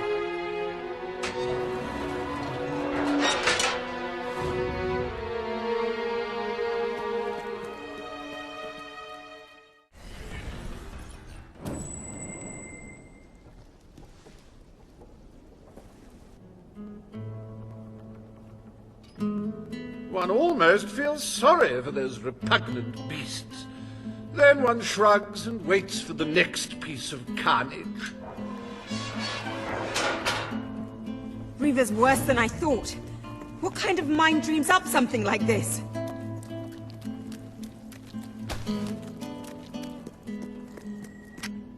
Like the tales of my greatest conquests, the wheel simply demands to be spun. What delicious fate will it deliver this time?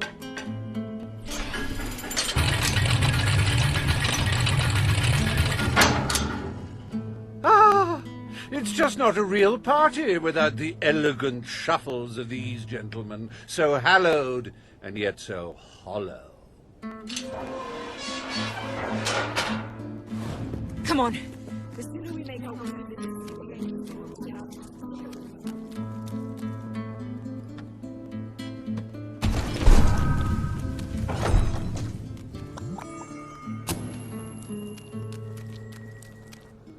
Let the tearing of limbs commence! Chop, chop!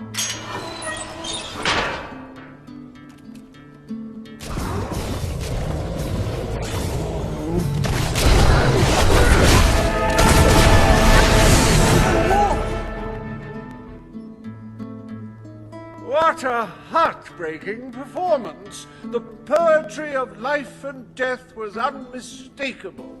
And you had to spoil it all by not dying. I'd read about hollow men before.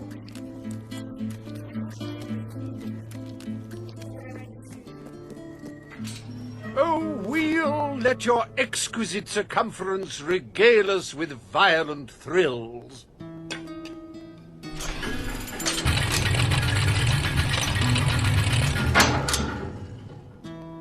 Ah, yes! I paid these bloodthirsty mercenaries out of my own pocket. With gold I took from the people, but still, they'd better not disappoint. Mercenaries.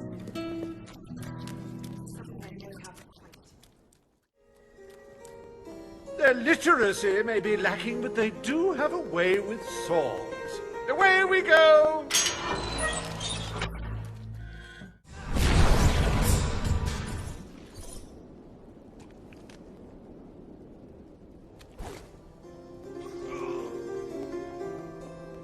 As it happens, I was bending the truth about having paid them. It was strictly a no-kill, no-deal arrangement, so you saved me a small fortune. Bravo! I've seen terrible things in my time. So much death. Reaver's gonna pay for this.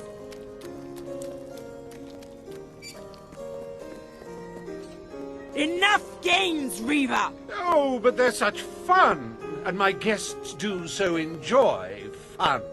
Time for another spin.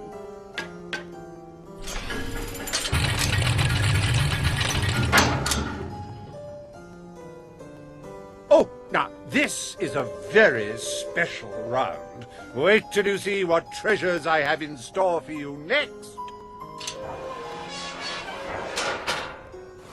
What now? We can't keep fighting forever. I met these delightful creatures in a rather inhospitable land, far from the turgid green of Albion. I do love to bring two cultures together and see which one dies first. Ladies and gentlemen, I give you the Sanctuaries! These sand ladies are tough. It'll take more than that to bury one. Oh, so much senseless death. And if you're having trouble coping, buy a copy of my book, 101 Jokes for the Recently Bereaved.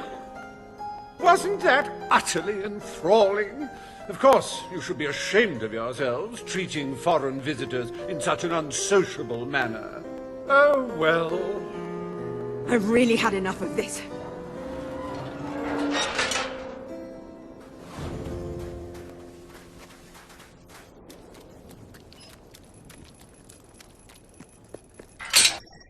You holier-than-thou idealists, always thinking in the simplest, most binary of ways. But I quite agree. This game grows tiresome, and my guests, they grow restless. No need to get restless, sweetheart. Barry Hatch is here to take care of you. Fancy a quick jig?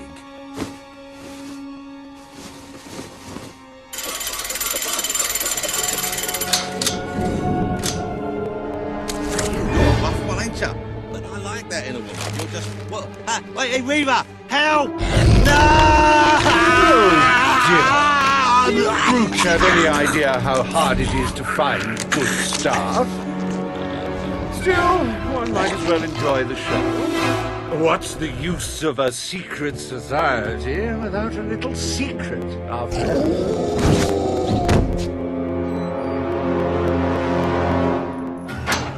This can't be happening. What are they? I hope you do handle yourself rather well. My suspicions about your true nature would seem to be correct.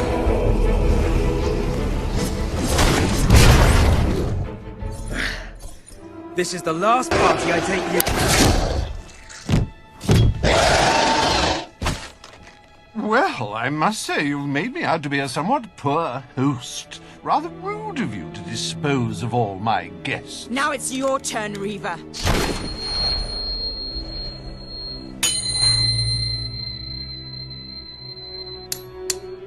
Oh, my dear girl, why not stop all this bickering? The three of us could go up to my quarters and have a private party. Do you have any idea who this is? It's Logan's brother, the Prince. The King's brother, a bona fide hero. Well, I wouldn't dream of coming between siblings. Well, that's not strictly true. There was that time. Anyway, best of luck with this whole revolution lark. Come back! Perhaps we'll meet again one day. Tatty bye! Bloody coward. Would someone mind getting us out of here now?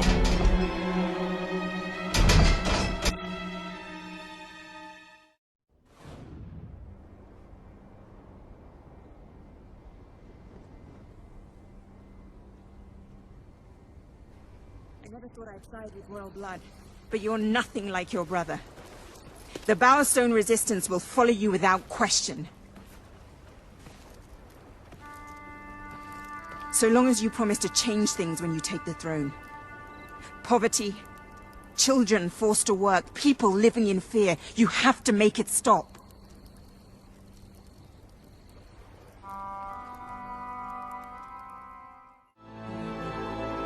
We should get back. We've got a revolution to plan. You have the support of Bowerstone and its underground resistance, but you still have much to do before you can take Albion's throne.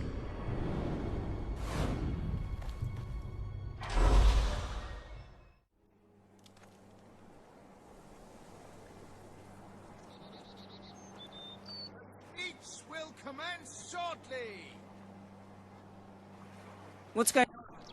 All citizens gather at the castle for the king's message. The speech will commence shortly. This is never good. You should find out what it's about. I'd come with you, but there's a reason we stay underground. We'll see you at the base when it's over, all right? I especially like it when there aren't any walls. Yes, traitors walk amongst us. Traitors plot to end us. Traitors would have you believe their cause is noble. They wear many masks. They may look like your friends. They may even look like your most loyal servants. This is the face of a traitor. Swift? Major Swift, a respected member of the army and sworn servant of the kingdom, has plotted against us all. He was apprehended attempting to turn loyal soldiers against us, and is thus charged with espionage, treason, and conspiracy. Yet, there are still others darkening our land with their betrayal. We shall hunt these traitors down, wherever they may be, and they shall suffer the same fate as Major Swift, the fate of all enemies of the crown. He has to be stopped, no matter what it takes. He has to be... Come on, we need to tell the others.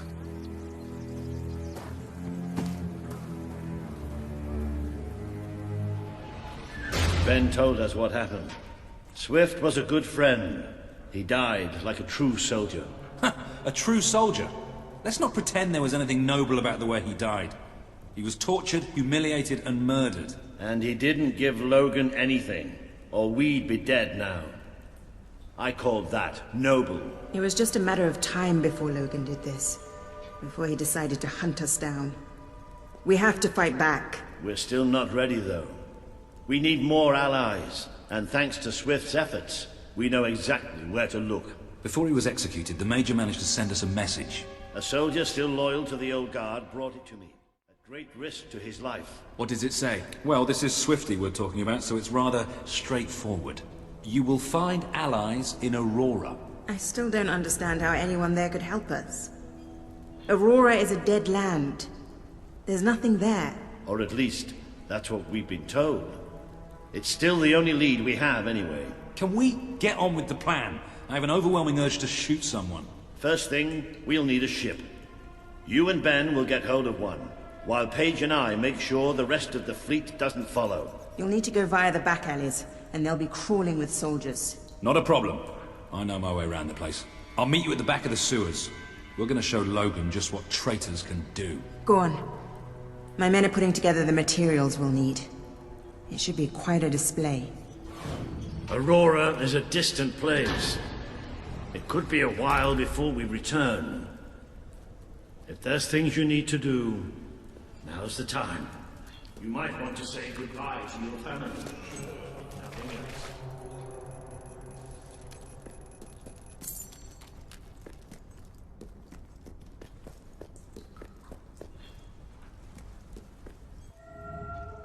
We need to get to the far end of the dock, so probably best not to shoot until we have to. Come on. Leave the talking to me. I have an idea. Stop! Only Royal Guard allowed. Oh, I know, but can I just say, wow, you look so stylish, you know, with the helmets and everything, and me and my friend were wondering if we could join you, because, I mean, you just make us ordinary soldiers feel so inadequate. Leave. Oh, come on. Don't you have any leaflets or application forms we could take with us? If we could just get inside and get your autographs. We are huge fans. Leave, or we will be forced to terminate you. See? Even their vocabulary is stylish. I can't wait to hoist your banner of power and bring it to the king!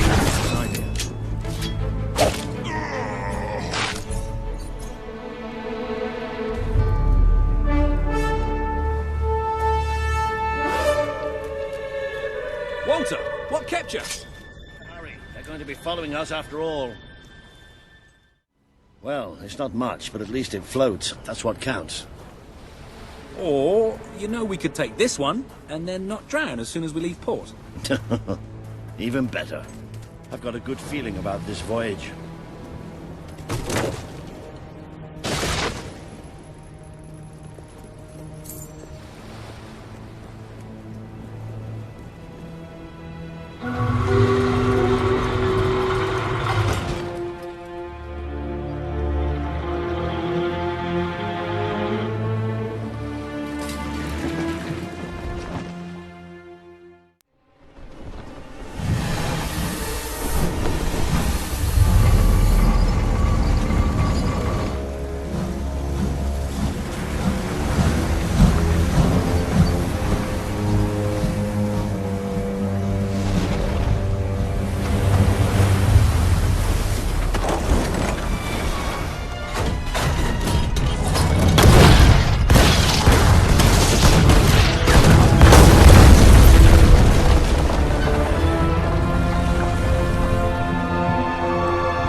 Ben!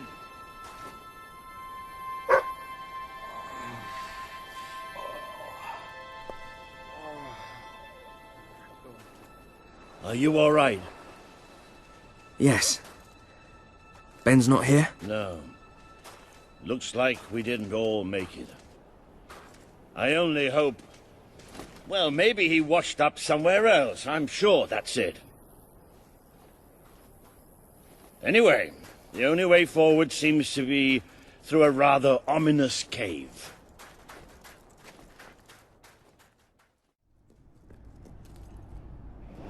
What the hopping hops is that? It must be protecting something. Like the way out, most likely. And wherever we are, we're not the only ones who got stuck in this damn place. Not the most encouraging sight in the world, is it? Still, they might have something useful on them. Why don't you check the second block over there?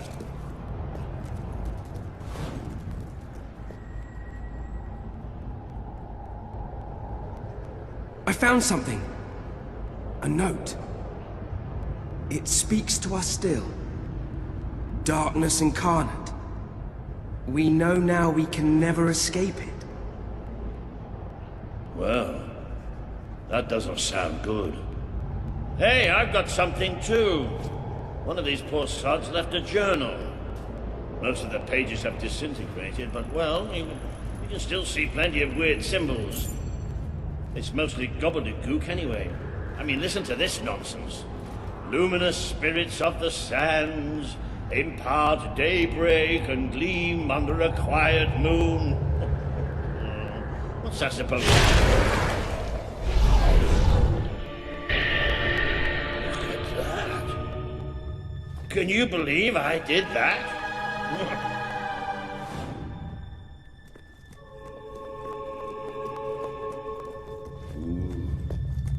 Does look somewhat dark. Oh, maybe going down isn't such a good idea.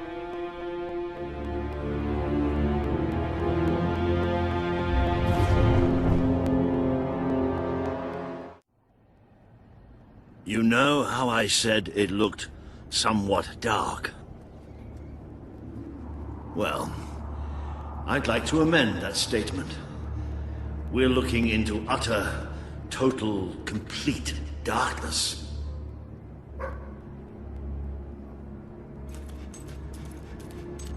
Oh, what have you got there, boy? Ah, you little genius. Good boy. Oh, no, that's better.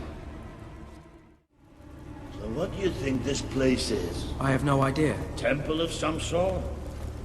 What could anyone possibly worship in here? Okay, be careful now.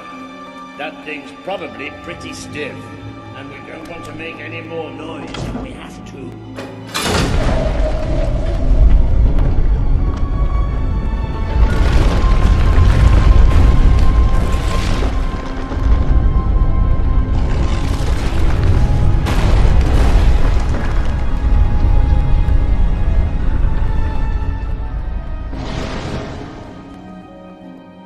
Yes, and quiet as stealthy mice, the adventurers forged on ahead.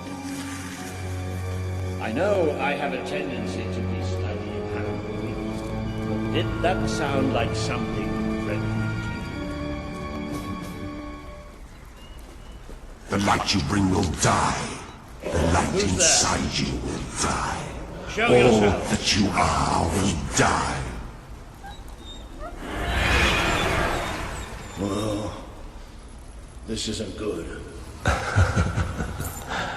children are here to play. What are they? There's that sound again. It's almost like... No! Not the light, not the bloody light!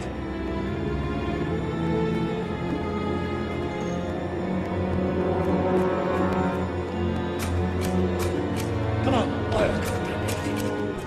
These things are all around. Come on! Come on!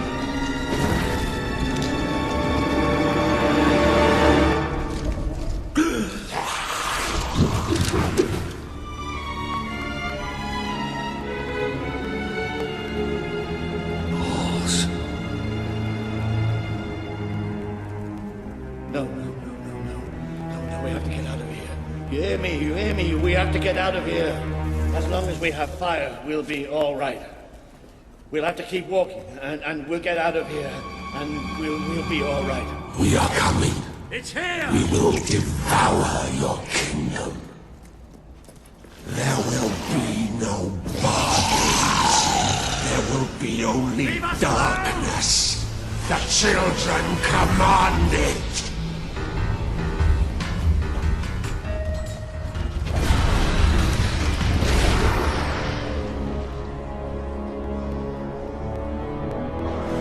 Did the blind seer not tell you about us?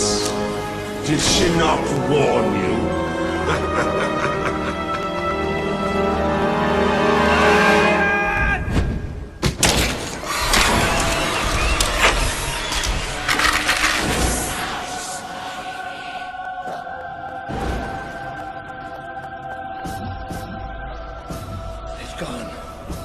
The bastard's dead and gone. Right, and we're getting out of here.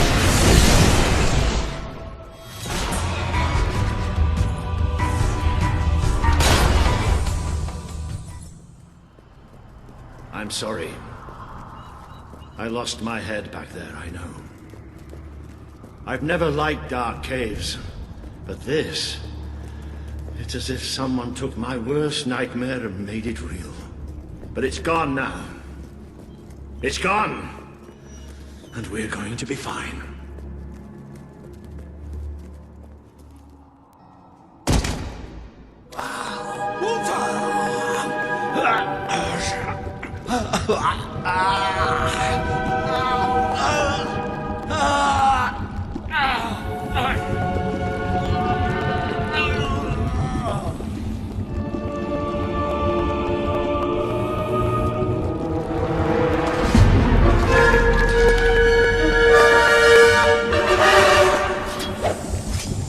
We have waited centuries for you. You see now the future that awaits you. All those people you want to save. The people you want to control.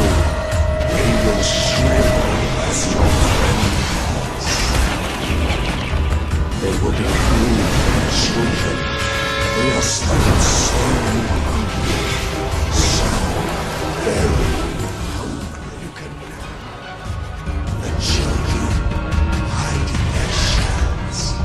they have bodies now.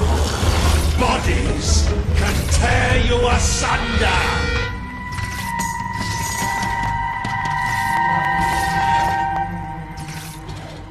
Feels fresh when darkness touches its soul. Accept. The Dark Guardian shall come and protect us. And all that is fresh and light shall die.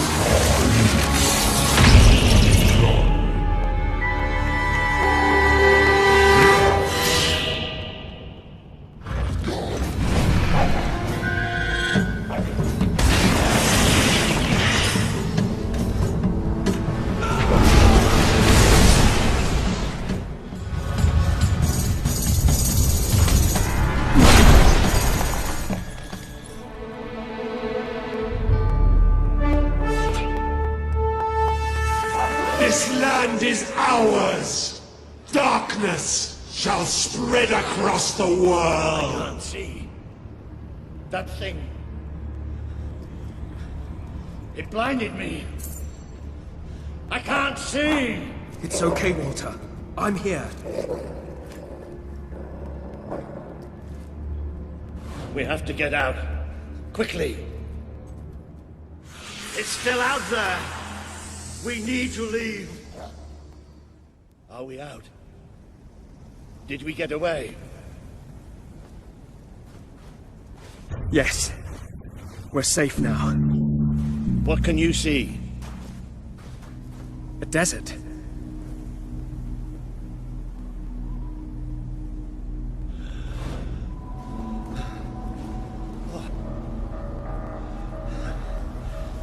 I'm not sure.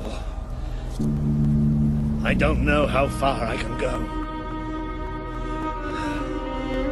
Are there no signs of civilization? There's something in the distance. It looks like an enormous statue.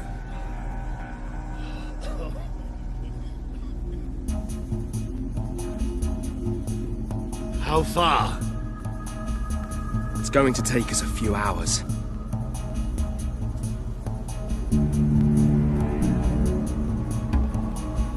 No, stop. I can't do this. Of course you can. Come on. I'm too weak. You have to leave me. Listen to me. I can't see. I can barely stand. I won't just slow you down. I'll get you killed. You have to go on without me.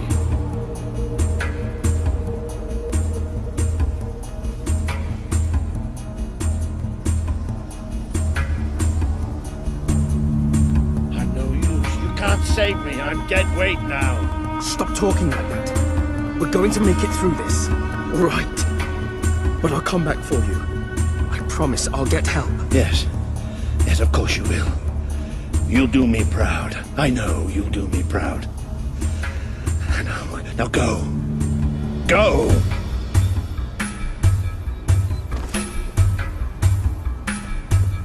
I need help. I'm blind. I can't see. Help me. You abandoned your friend to die. While the children spread out his heart into the skies. This world is ours.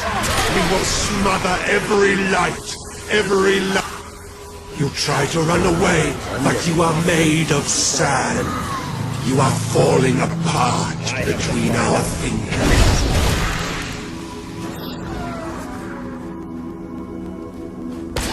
I want to see you do your best. He would have done anything for you. Now he screams alone. He curses you. Not even in death will he forgive you. Your strength is ebbing. We can feel it. My brigade has been pinned down by the enemy. It's me and 2 other men left.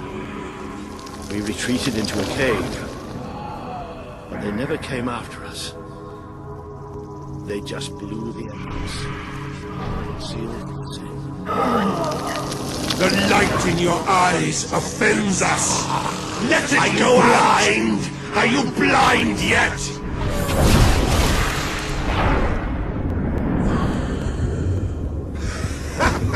There's nothing left. You're gone. All gone.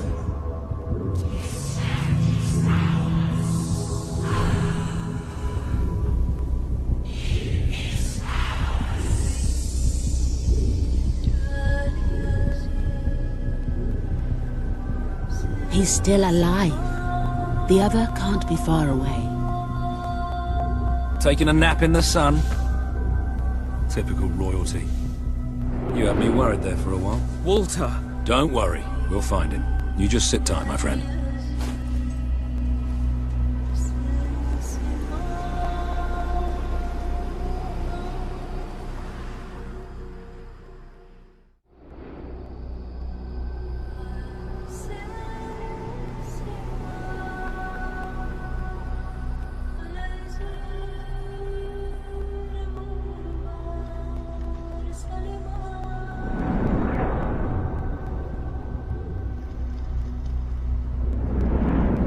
Can you help them? The young one will be fine. He is strong. We need to tend to the older one at once. Hang in there, Walter.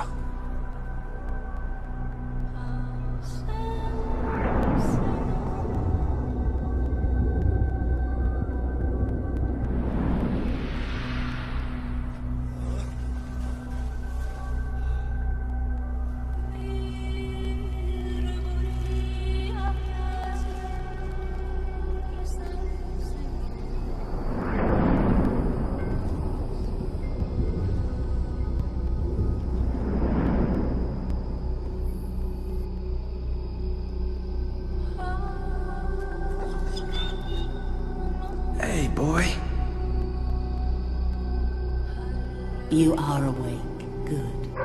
My name is Kaelin, and you are in the city of Aurora. I have much to tell you. Walter? How is he? He is fortunate to be alive, but we have seen his condition before. We may be able to help him. Is there another of my friends here? I thought I saw in the desert. A devilishly handsome soldier by the name of Ben Finn? Not dead yet, my friend. Please, come with me. Don't worry, he's a tough old nut. He'll pull through. It's so good to see you.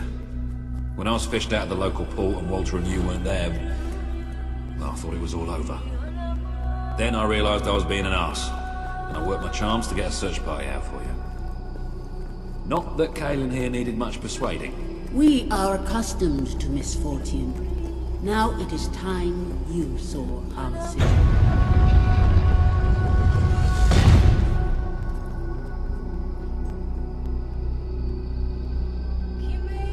Welcome to Aurora, the city of nightmares. The Crawler did this. The being you fought in the desert caves. It appeared 5 years ago, bringing darkness and death. The few of us who still live have known nothing but fear since. We never know when it will come. And we cannot hope to defeat the creature and its spawn without an army. Even with someone like you by our side. Ben Finn speaks most highly of you. But you are not the first savior to come here. Please, walk down to our streets. See for yourself. Then we may talk more. Go ahead. Oh,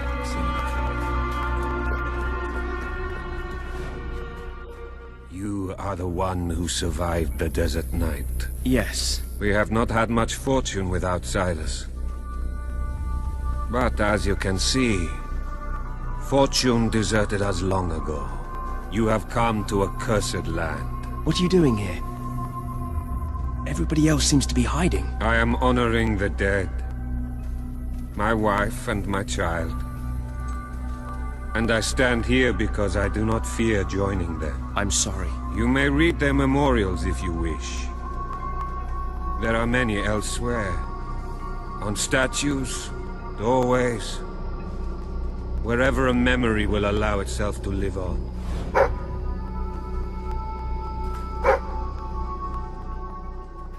Now you know what we have suffered. But as I said before, you are not the first outsider to come here.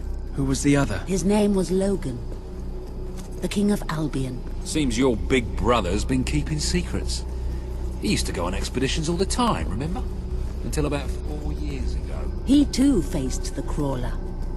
He saw all his soldiers killed by the darkness and nearly died himself. But he survived thanks to our care. He left with a promise that he would return with an army and save us from the Crawler. We never saw him again. King Logan did not cause this, but he did nothing to stop it. Now I ask that you do what he would not. Ben Finn has told us of your quest, of your revolution. There are not many warriors left among us, but we have ships, and we are willing to fight beside you. Not because... I promise.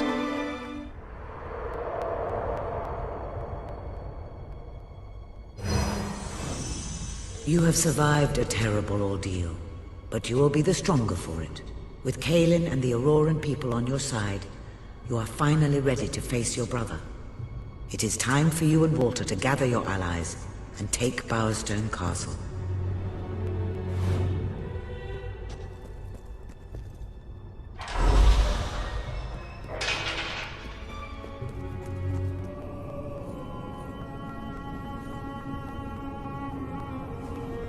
How is he? Is he gonna make it? I do not know. The darkness is deep within him. Few ever wake. But he's improving. I mean, you're doing your thing and he's getting better, right? I do not wish to give you false hope. Perhaps it would be better if we allowed him to rest. Don't worry, he's a tough old nut. He'll pull through.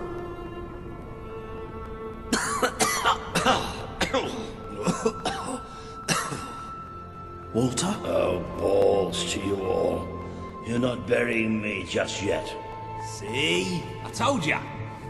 Yes. Shame my first sight had to be your ugly mug. I'm sorry I left you, Walter. You did all you could. And don't think I don't know it. I told you you'd make me proud.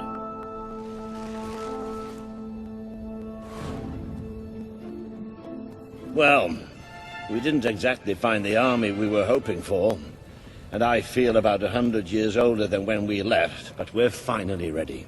You've surpassed every hope I had for you. You're the king Albion needs. So come on. It's time to gather your generals and prepare for battle. You know, maybe I'll take a little nap first.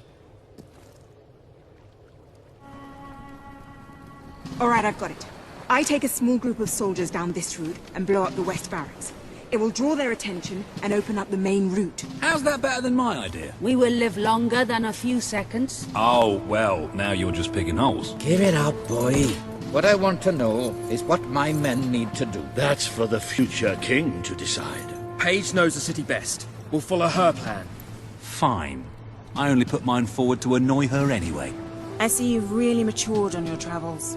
If you'll look at the map, we can go through the details. My ships will take you to the beach here. We can expect heavy mortar fire, but most of Logan's soldiers will be busy dealing with Paige and her men. I want to be in the thick of the smoke, and the fire, and the glory. If Paige takes the west route, it's only fair I take the east. Which leaves the center to us.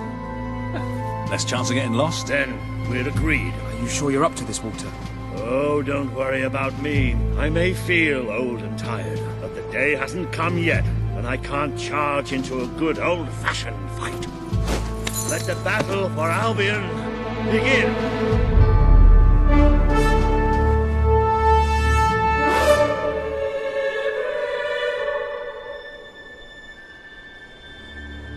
They need our help. We need to take care of that mortar.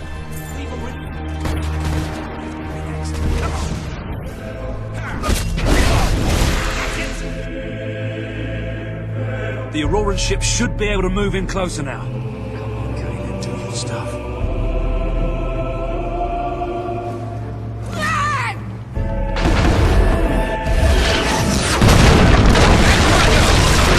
Take the fight into the city! Ah, a bit of close combat. This is more like it. Recognize old Walter, you hot-botherers! Let's go!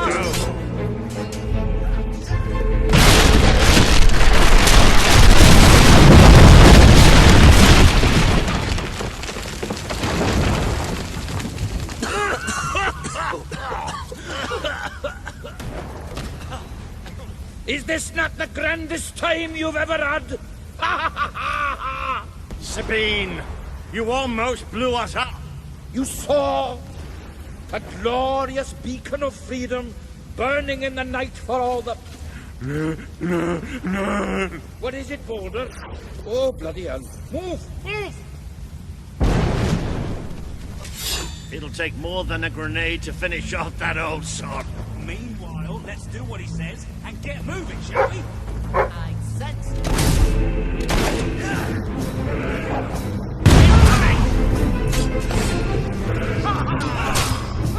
Shut up.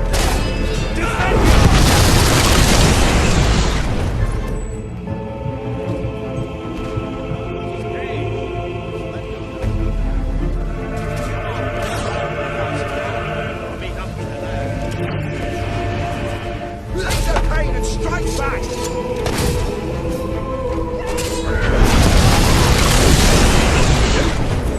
The ground fits. Let's finish this for good, while I can still stand up on my own.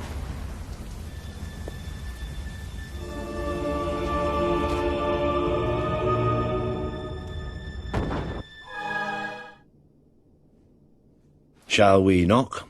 No. Let's surprise him. So, this is how it ends. The old fool and the child who ran away.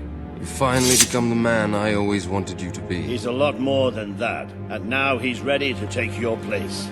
Perhaps the time has come for someone else to lead Albion. You were never a leader, just another tyrant. Did it ever occur to you that I may have had good reason to be? We're not interested in your reasons. Cower behind ignorance if you will, but my brother deserves to know the truth. Save it for the trial, Logan. You can beg for your life then.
There he is, the King of Albion. You've made it, just like I always knew you would. It doesn't get any easier, though. You have a country to run now. And with Jasper busy in the sanctuary, you'll need a new personal aide. Someone who can keep you organized. Let me introduce you to... Hobson. Hobson's the name, Your Majesty. May I say what an extraordinary honor it is to serve you? I have a vast wealth of experience, I assure you, though I have yet to experience vast wealth. That, Your Majesty, is an example of the sense of humor which will no doubt make our time together such a delight. No doubt. Well, I'll leave you two to get better acquainted. I should begin preparations for the trial. The trial, of course. The very first item on today's agenda. Among my other qualities, I am well versed in toadying, public relations, and time management. And I heartily believe the key to being a successful king is following a well-scheduled royal agenda. If you will permit me, here are today's appointments.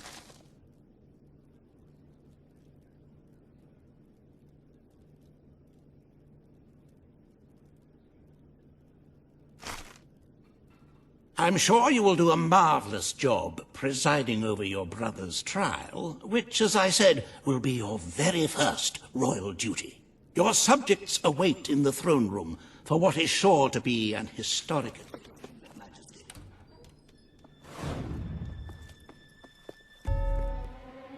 Logan, former King of Albion, you stand accused today of crimes against the kingdom and its people.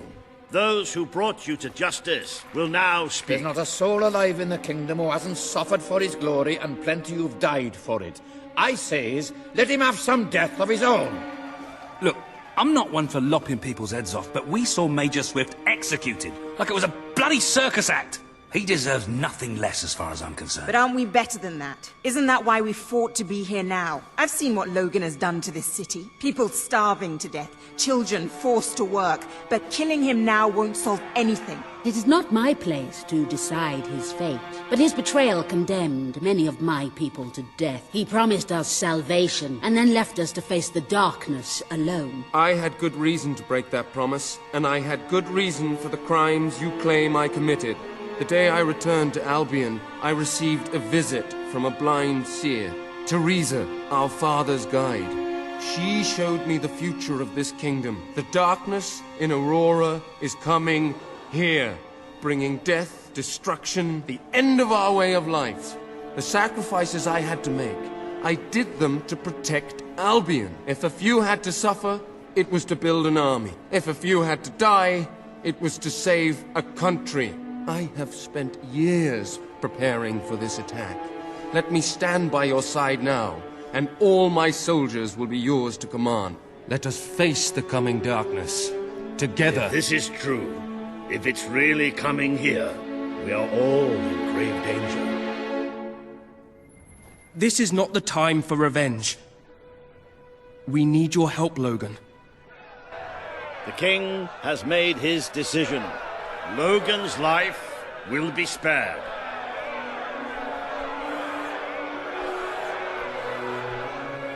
I know you will never forgive me for the things I've done. You told me so once, remember? Of course I do. But what matters now is that we defend our land. The castle is yours, and so is the throne. I'm glad to be rid of them.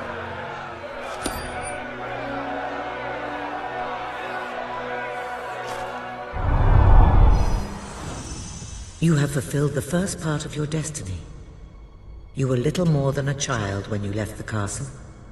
You have become a hero, a leader, and now, finally, a monarch. But your journey is not yet done. Now you are king, you can know the truth. Albion will soon be attacked, and the threat could not be greater.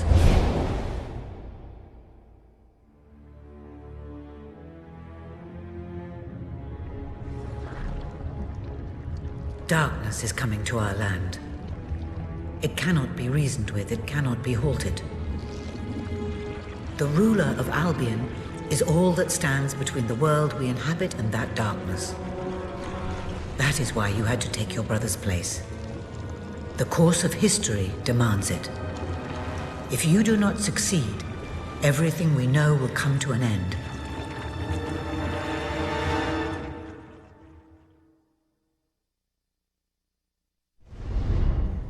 Why didn't you tell me all this at the start?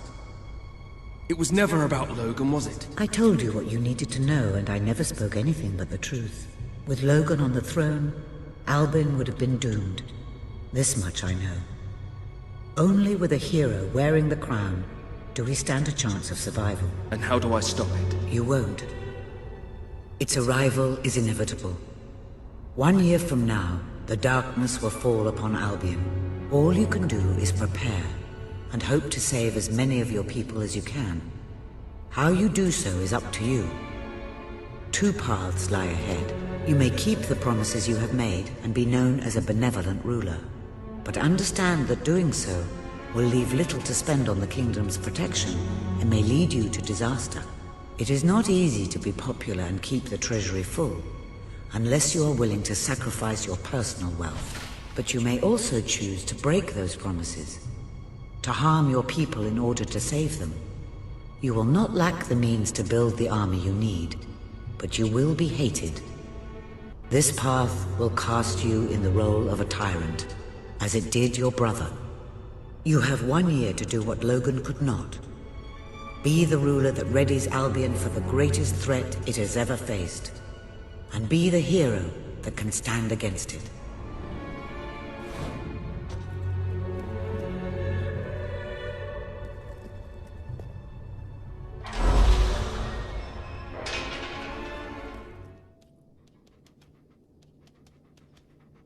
Your Majesty, I'm not sure what to say after receiving such news. The darkness that is coming. People won't understand what it means. Nobody could, without living through it first. We need to prepare. If we can't stop the attack from happening, we have to be ready when it comes. Having Logan's troops on our side is a good start. But you will need to raise a fortune to pay for the army we'll need. Hobson will show you the treasury, and I'm sure he can explain just how to fill it. Indeed I can. Then I will leave you to it. Ben and I will begin recruiting and training soldiers at once. If you will follow me, Your Majesty. Oh, how I have looked forward to this moment.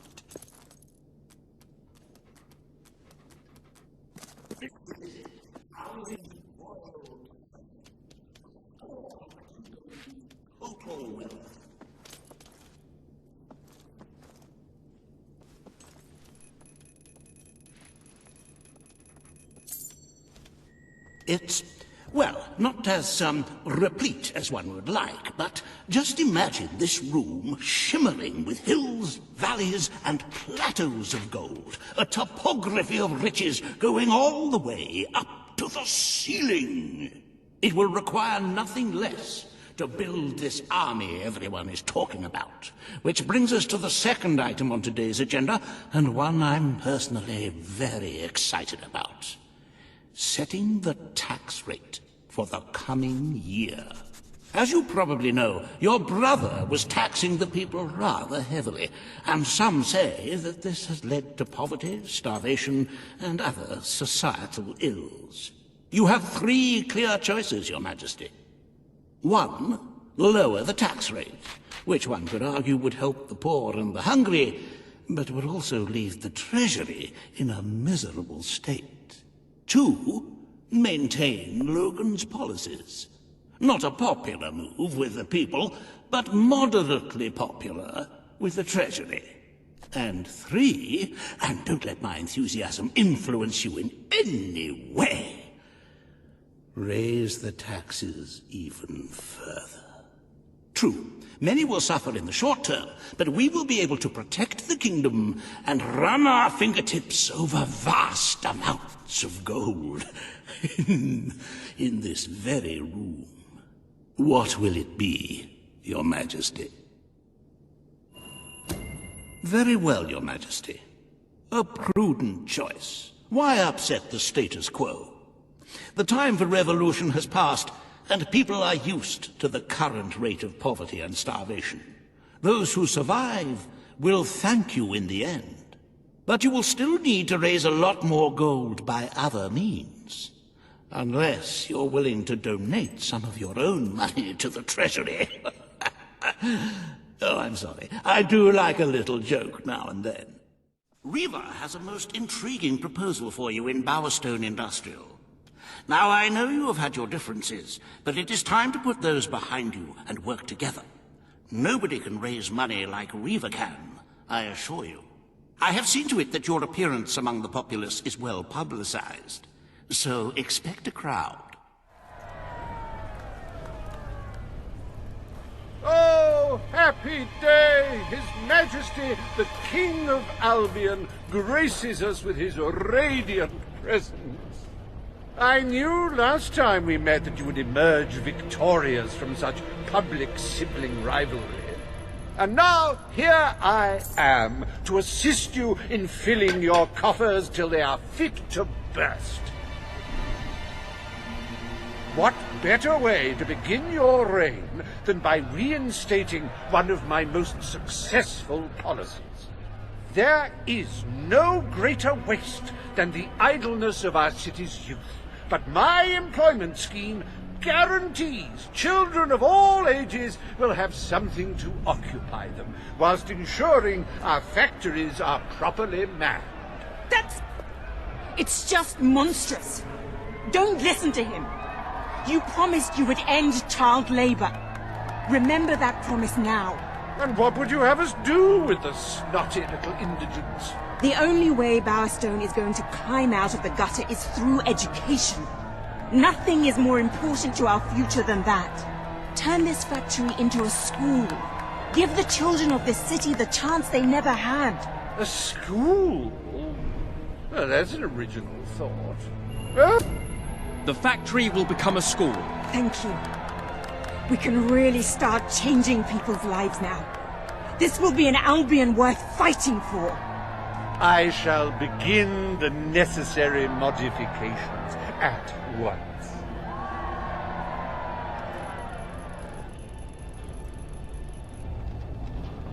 Welcome to Riva Industries Learning Center, Bowerstone Industrial's first ever school. You can now feel secure in the knowledge that your children can become the well-educated automatons you always wanted them to be.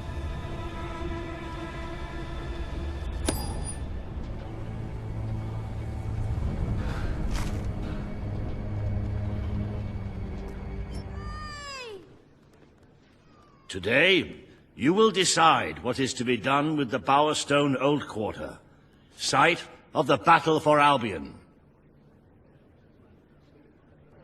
Paige will offer her proposal. Riva shall stand against her. You may speak. Your Majesty, our victory came at a great cost to the city. You vowed to fight poverty, but our actions have made the problem worse. You must act now.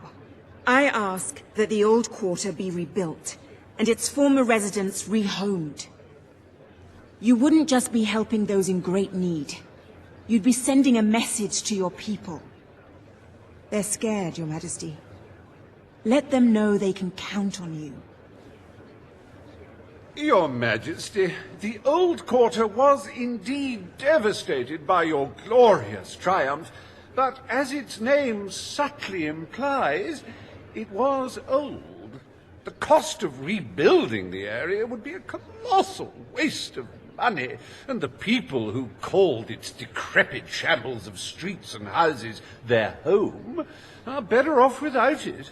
Besides, one must question what they have to offer our society. Why build homes for the inept and the unskilled? I recommend you reject Page's proposal and keep the money for more deserving endeavors.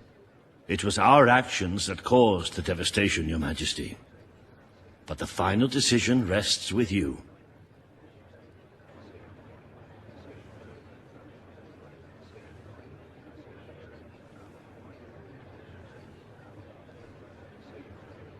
We are responsible for the damage. We should make things right.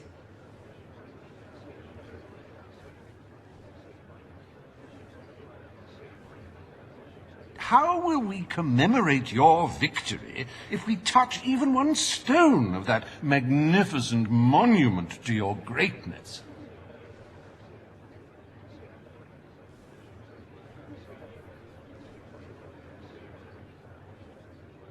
Everyone is looking at you for a gesture, Your Majesty. Prove to them you are not like your brother.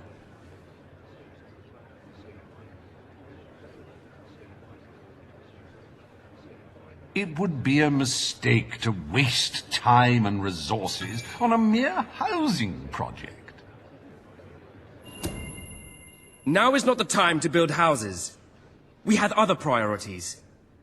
The request is denied. The king has reached his decision. The old quarter shall become a monument to our victory, and is to be left untouched. Sanity prevails. And do not fret. I shall make sure there is no negative publicity attached to your decision. You have turned your back on those who need you the most. I wonder if anything has really changed since we overthrew your brother.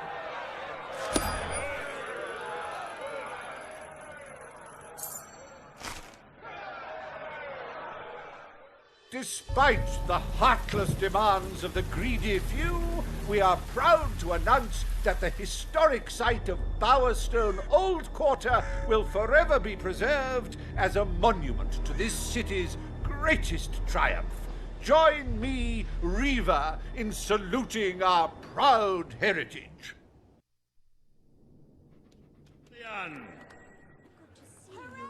Today you decide on the decor of the castle. Two of Albion's greatest interior designers have come to present their suggestions. You may speak. Your Majesty, I am Herman Worthy, and I have a design in mind that will blow your little royal socks off. Imagine a celestial scheme capable of lifting the shadows that haunt these halls. A fabulous balance of serene hues that announce to the world, I am a strong, virtuous leader. Hear me roar. But also, look how pretty my home is. You are an enlightened king. Let the heart of your castle be enlightened too. Celestial? Serene? Pretty? Do you wish to be known as a ruler or as a fool? I am Sybil Maleficent, Your Majesty, and I can tell you that people respect what they... I wish this to be an enlightened castle. Oh, fabulous, Your Majesty, fabulous! Your castle will be a vision of purity. And what's more, fashion and good taste must choke down their nausea.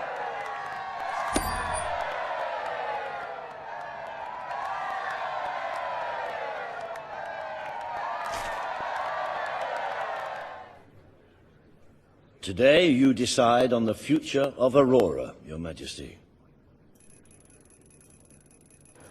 Kaelin will speak for her people.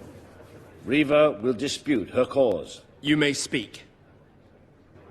I am here to seek the protection you promised. It is too long since my people felt safe, or knew of life without suffering. We were honored to join your fight to claim Albion. Now it is time we joined your kingdom. Do what your brother failed Aurora to do. will become part of Albion. Help us and its to people will be our rebuild equals Aurora in every way. and protect it as you would The king your has own spoken. land. Aurora shall be rebuilt as part of Albion, and equal to every other part of the kingdom. Thank you, Majesty. You have proven to be a man of honor. Aurora is proud to stand at your side.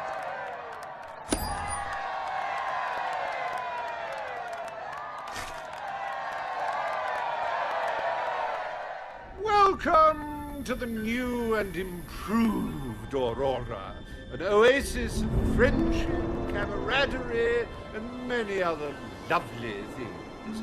Visit the city that Riva Industries rebuilt from sand, stone, and corpses. Enjoy the sunshine, the odd local customs, and the heavy soldier presence. Aurora, a light blooming in the darkness.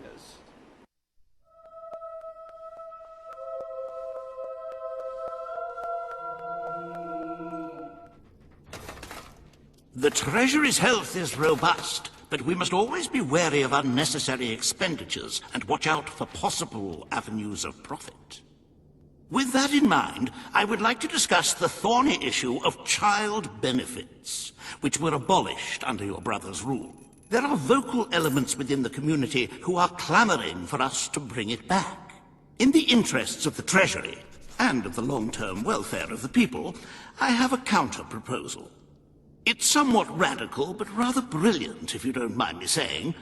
We charge people for every child they have.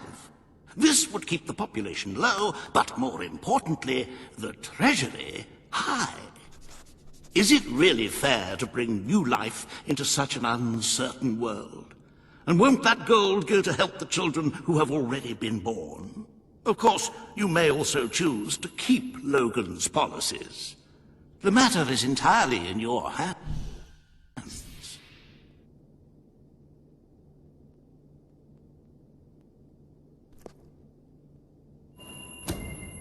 Very good, Your Majesty. Why change things when they are going so well? Perhaps Logan was right in following this course of action. Shall we proceed with the rest of your appointments? Here is the royal agenda for the day.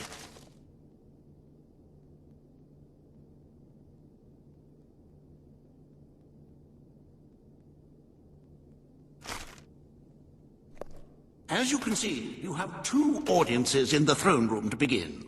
I've heard rumors that Riva's latest proposals are both scandalous and delicious. It should be most entertaining.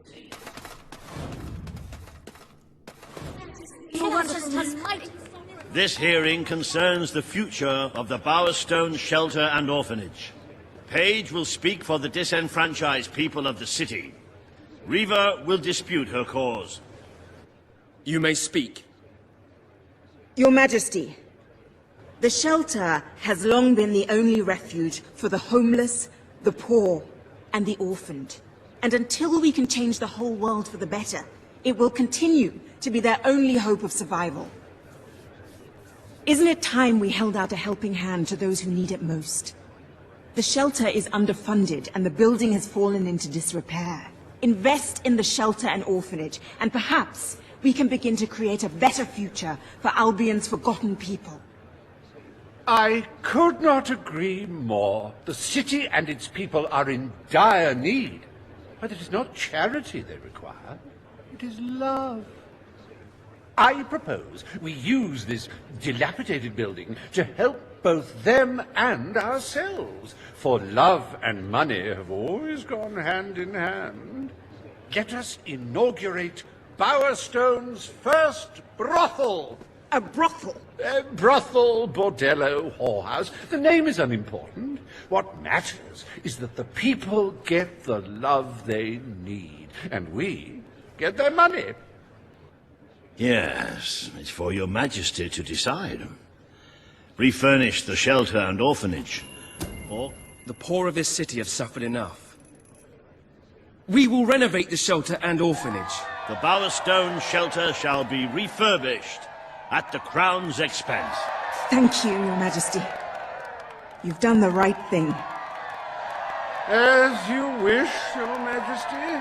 The parentless tykes and their destitute friends shall have a palace to call their own.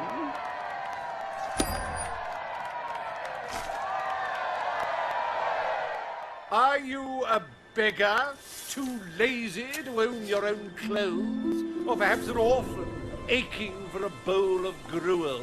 Then come to Riva Industries Shelter and Orphanage, where you'll find food, beds, clothes, and even new parents. No matter who you are, we care, even if you don't deserve it.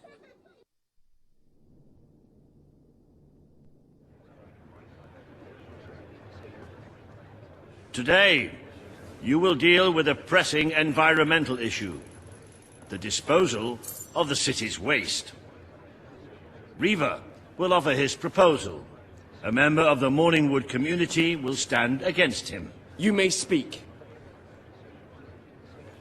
Your Majesty, I'm sure you will have noticed a certain aroma permeating the city of late, even more nauseating than usual. I fear it is not merely the stench of the underprivileged. Bowerstone is beginning to have a serious waste disposal issue. We require an inexpensive and efficient solution, and I believe I have hit upon one. Now, currently, part of our waste is being disposed of in the Morningwood Marsh. With very little effort, Riva Industries could redirect all of the Bowerstone sewer system to flow directly into that region. As you know, it's a desolate place with no financial or cultural value to the kingdom. There can be little discussion as to the logic of this decision. Hang on, this isn't right. Not right at all. We're all children of the soil. It's in our hearts, it's in our blood. It's under our fingernails. What I mean is, we're all equal when it comes to dirt, like. From dirt we come, to dirt we go, yes? We who reside in Morningwood have as good a claim to being clean as anyone. And what of Morningwood itself?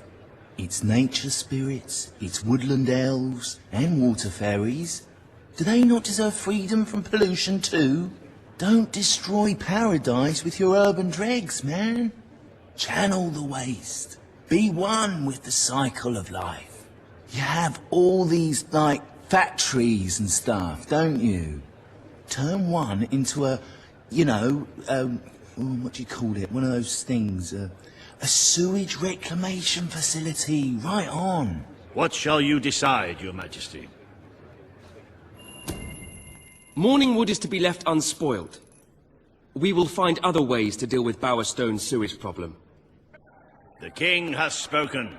Morningwood shall not be used as a waste site. The sanitation committee will look into safer alternatives. Groovy. You are like a majestuous eagle, Your Majesty. You were in touch with your inner innards. Granny Nature thanks you from, like, the bottom of her heart. A pity. I must admit I was rather looking forward to breathing fresh air, but I'm sure Your Majesty knows best.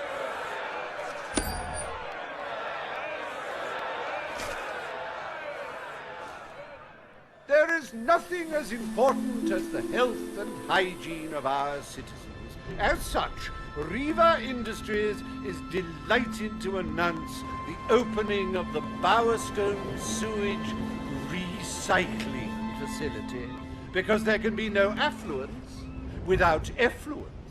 The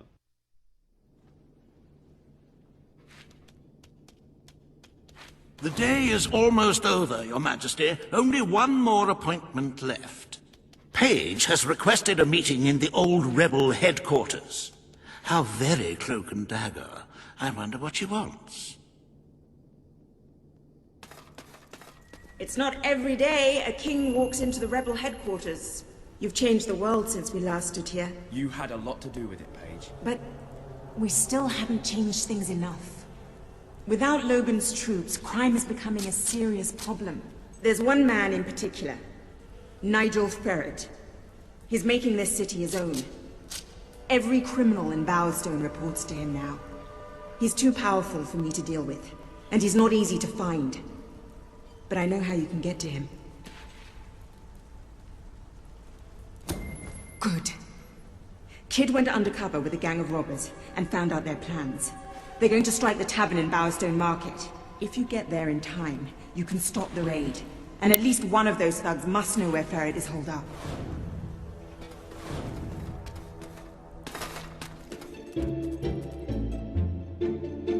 If you cooperate, you won't get hurt. If you give us any trouble, we'll kill you. Now, just so you know we mean business, I'd like one of you to give us trouble, so we can kill him as an example to the rest. Who's it gonna be then? Oh look, we have a volunteer. The king, no less. Have at him, fellas.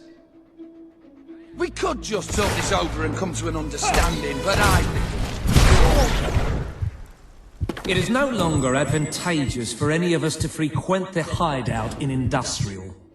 Presently, I shall inaugurate a new centre of operations in Bowerstone Market.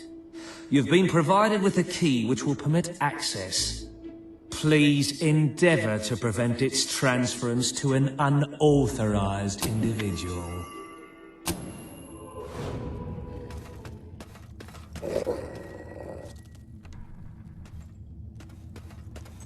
You again. It does tend to obviate the entire objective of maintaining a secret hideout, if your enemies can simply infiltrate whenever they've the inclination. Lads, perform the specific services for which I employ you. Expeditiously. Huh? Kill him! Fast! I love killing rich folk.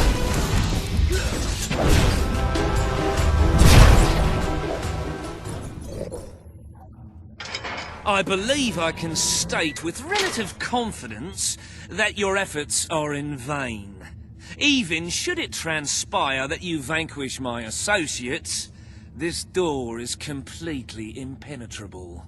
In addition to which, this cell contains a secret egress through which I may abscond whenever I desire. Meanwhile, my compatriots shall brutalize your person. This is all you've got, then?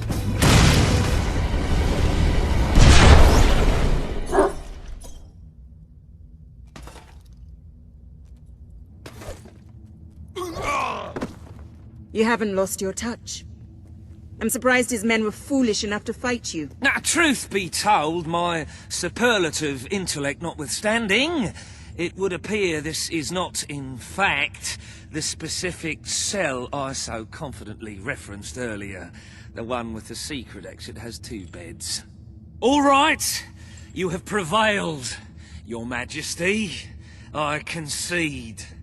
However, I entreat you to entertain a certain proposal. You have nothing to offer, Ferret. It's over. Ah, that pronouncement is objectively devoid of merit. I happen to have on my person a substantial quantity of currency. Let me go free, and the money is yours. As far as I'm concerned... You royal miscreant! This grievous malefaction shall be rewarded with equally grievous retribution.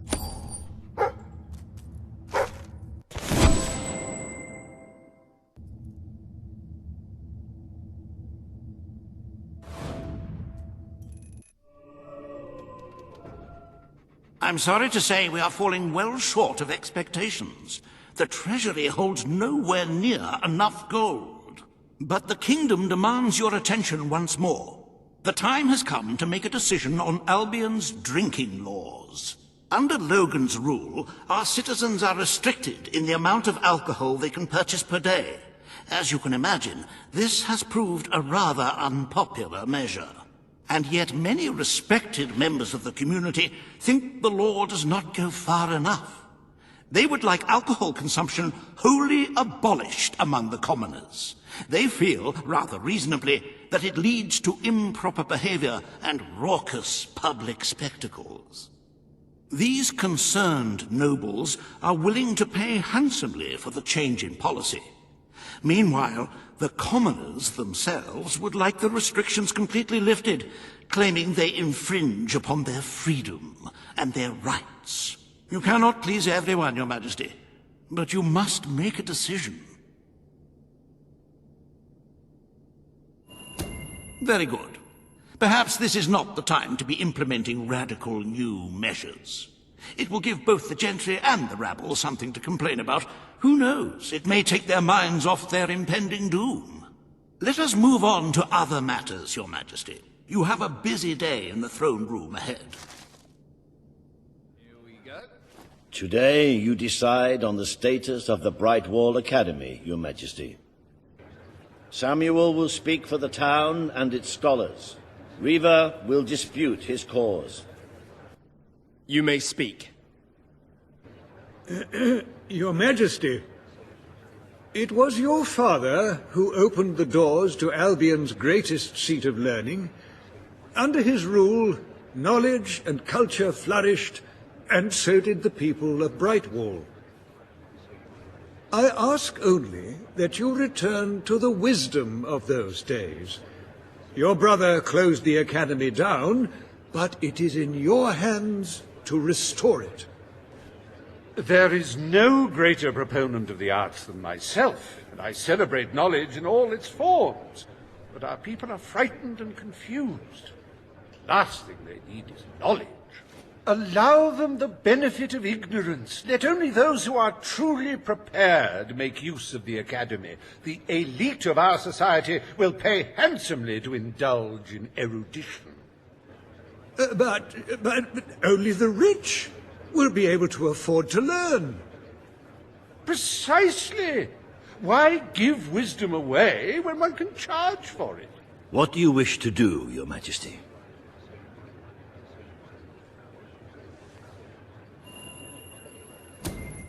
The Brightwall Academy will be open to all who wish to learn. The Brightwall Academy shall be reopened, and Albion will once again have a free center of learning. Oh, thank you, Your Majesty. This is the start of a new day for us all. Very well. I will make the arrangements at once.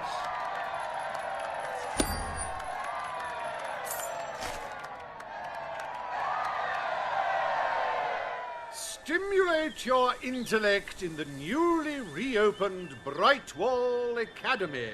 Suckle the knowledge from the land's greatest minds and avail yourself of the best library ever assembled. Everyone, from the most impoverished genius to the wealthiest idiot, is welcome.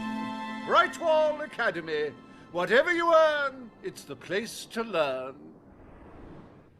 The court summons Page and Riva.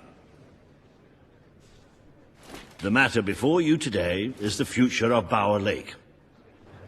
Riva will offer his proposal. Page will stand against him. You may speak. Your Majesty, a recent survey of Bower Lake has found that the waterbed is rich in valuable metals. Now, as amusing as it would be to make workers hold their breath as they mine these resources, I fear it would be impractical. Instead, we have no choice but to dam the river and drain the lake of all water. Once that is done, we will have a ready-made quarry, ripe for the plucking. It will be a pity to disfigure the landscape so close to my former home, but it is a sensible course of action in light of our current needs. Bower Lake is the last piece of natural beauty remaining in Bowerstone. It belongs to our history and should be protected. Don't take it away from us. You'll be taking away part of this city's soul with it. Oh, really? Now that we've finally freed the people of this city, are we going to destroy the one place they can find peace? We need the resources in Bower Lake. It will become a quarry. The king has ruled. Bower Lake shall be drained and mined for resources. I applaud your enterprising spirit. The lake shall be drained at once. I hope you know what you're doing, Majesty.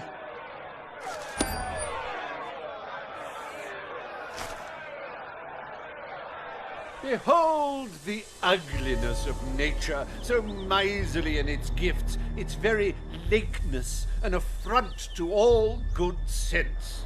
Now, see it transformed into an exquisite monument to human ingenuity.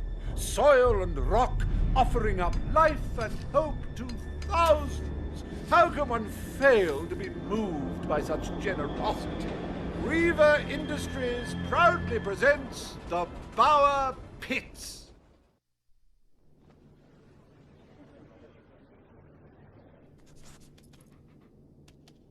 I trust the court was not too dull today. In any case, I'm confident your final task will be most enjoyable. A loyal and wealthy member of our community has offered to make a sizable donation to our treasury. Her only request is that you go to Millfields to make the collection in person. A perfect chance to stretch your legs, Your Majesty. We fled into the woods. Madam, I understand you want to recover what you've lost, but those woods are simply too dangerous. It would be suicide to enter them without combat experience, or training, or skill. I don't want to enter them, I want you to! Right. I was talking about me. Oh, just forget it! Ah, Your Majesty, it's such an honor to have you here. If only fate hadn't conspired to make me look like a fool. I so wanted to make a contribution to the noble cause. What's the use of a priceless heirloom if we're all going to perish in who knows what frightful way? I had taken the statuette out of the family vault, ready for your visit, only for a common thief to take it in broad daylight. Can you believe it, Your Majesty? The thief ran into the woods, and naturally the soldiers are too scared to follow. Why must the uneducated be so superstitious? But you know no such fear, do you? Find the villain, Your Majesty. He has stolen more than a statue. He takes with him the future of our kingdom. Beware the woods, Your Majesty. The soldiers may be superstitious, but there's no denying dangerous beasts lurk within. Good luck. I know you will succeed.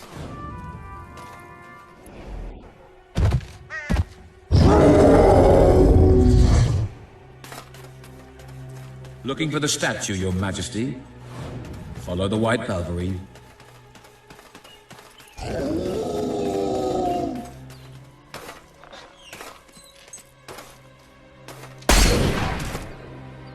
Right, you monster. Prepare to meet your... Oh, I'm so sorry. For a moment there I thought you were a Balverine. Damn things are always trying to get through our defences.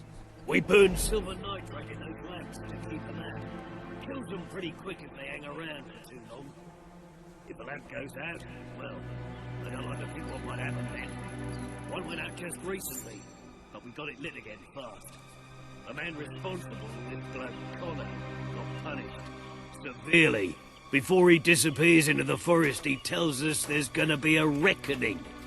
He's probably in 25 different stomachs right now. That's my reckoning. You can come on out, everyone. It's safe.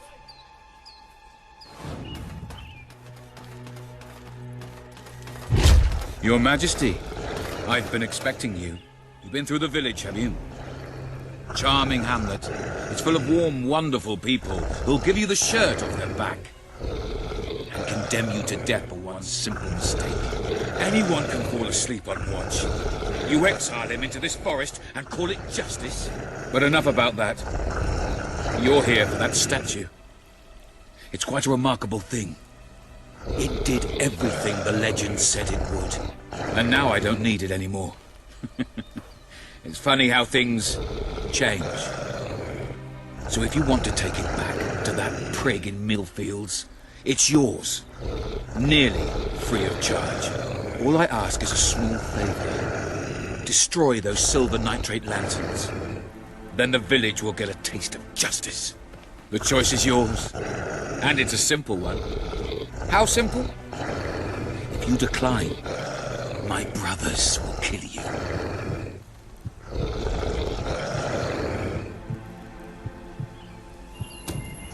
Ah, well. I suppose it was too much to hope for. Still, your choice won't save the village. Now that I'm the leader of the pack, we've got some brains to go with our brawn. We'll lose a few of the weaker members, but we'll deal with those lanterns on our own. In the meantime, killing you will be a good way to, shall we say, get the blood flowing.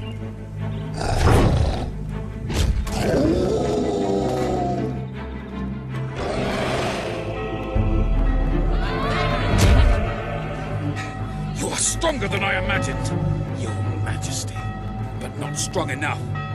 Prepare yourself for death.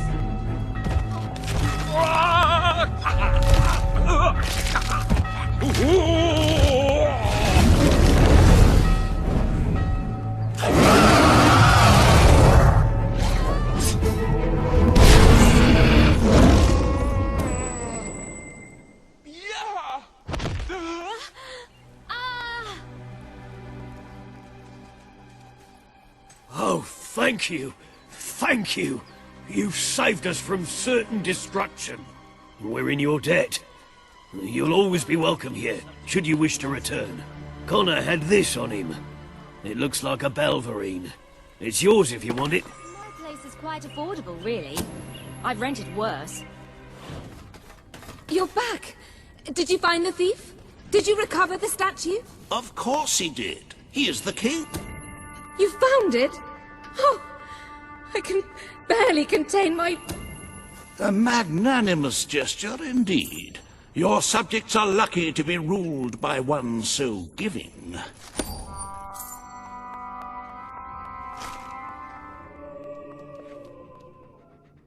With the fatidic attack not far away now, it is most encouraging to see the Treasury doing so well. It makes one feel safer. I have taken to sleeping beneath the gold, actually. As for today's first order of business, you may have heard about the dire situation the kingdom's economy finds itself in. Logan's policies always kept our cities on the edge of bankruptcy, and the panic caused by the fast-approaching darkness has only exacerbated the situation. I'm afraid the only way to stop this slide into ruin is to bail out Bowerstone's financial institutions. The people are looking at you to save them from economic disaster, but remember that doing so may condemn them to a much darker and bloodier fate. What shall we... A most astute and sensible choice. Financial ruin may bring much distress to your people, but the darkness brings certain death. Shall we proceed with today's agenda?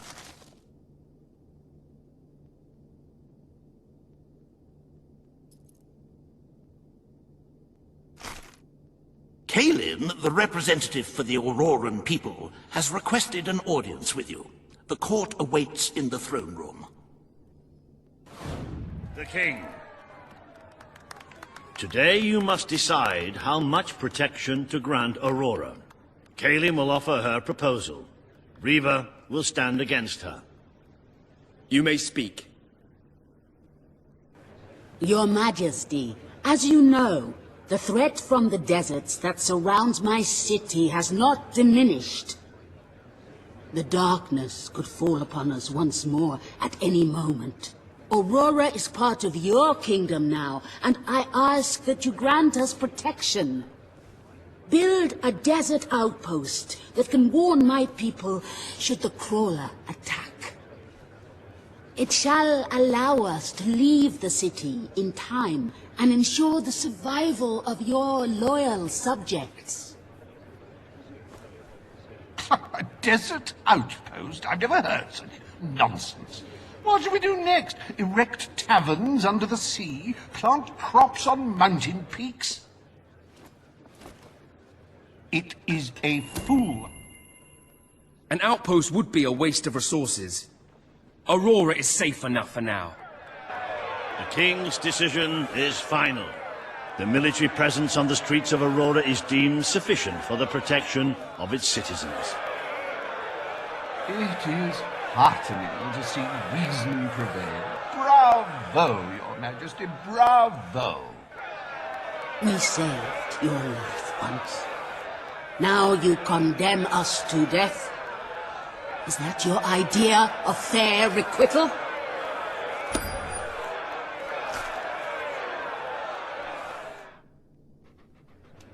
Bring forth Sabine of the Mistpeak Dwellers.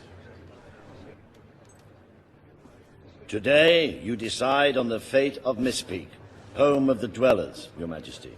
Sabine will speak for his people and their land. Reaver will dispute his cause. You may speak.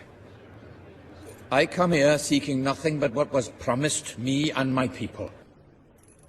You pledged to restore our home mountains and our right to dwell in them. We have fulfilled our end of the bargain. We have paid with our lives to sit you on that throne.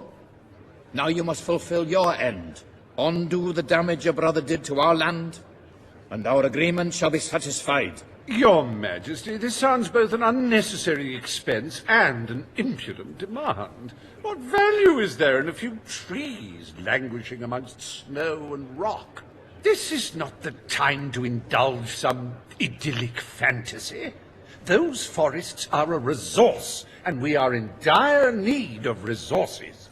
I propose we expand on your brother's initiative and take what nature offers so readily. Say the word, and I will transform the worthless wasteland of Mistpeak into assets we can use to defend Albion.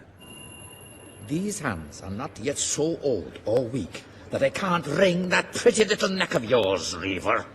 The refined retort of a true mountain goat. You made a promise to Sabine, but it's up to you whether you decide to honor it.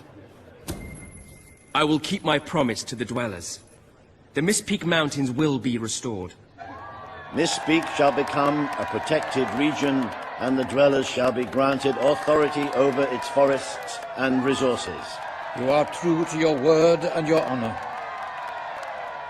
The Dwellers will stand by you till the end. Industries, they have returned to their past splendor.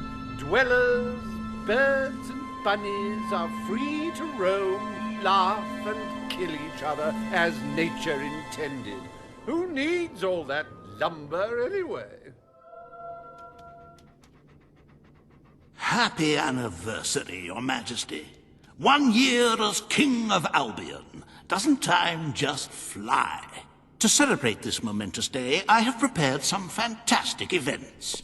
First, you will stand still for several hours while a local artist paints your portrait. Then you will choose the 47 varieties of flowers you wish to be cast at your feet as you parade through the city. Oh, and you will need to sign thousands of autographs, of course. Let's see, you will also be fitted...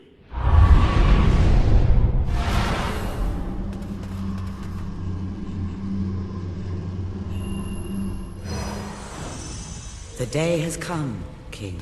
It is time for you to face the darkness. But you will do so in your true form. Over the past year, you have made decisions that reveal your nature, and which have affected the lives of all your subjects. You have tried to be a just and popular ruler, but your good intentions have come at a great cost. Most of your people will not survive this attack, but you are more than a king. You are a hero. You are Albion's champion, its protector. This coming battle is the reason you had to take Logan's place. Only you can defeat the creature that dwells in the shadows. If you do not, your kingdom will be gone, and you will die with it. Now go. Do what you were born to do.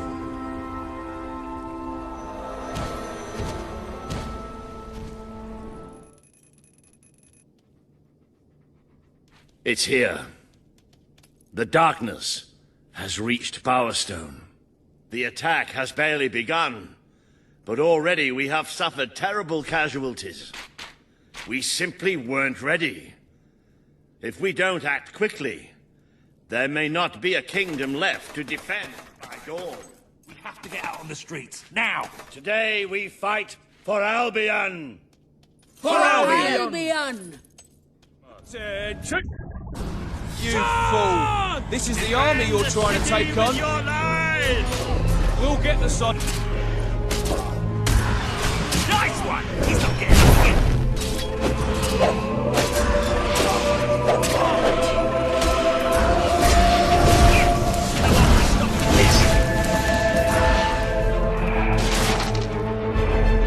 Page!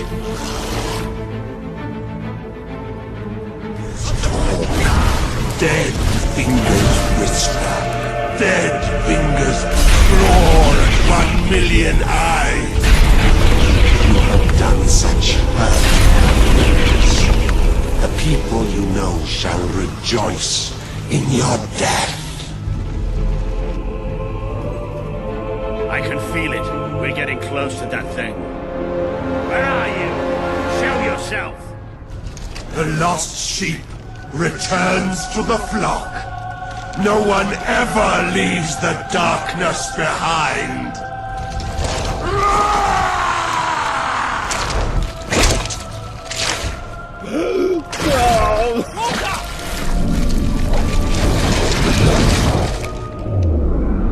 Do you see? Do you see what you have allowed? We are all shadows now. Can't get through!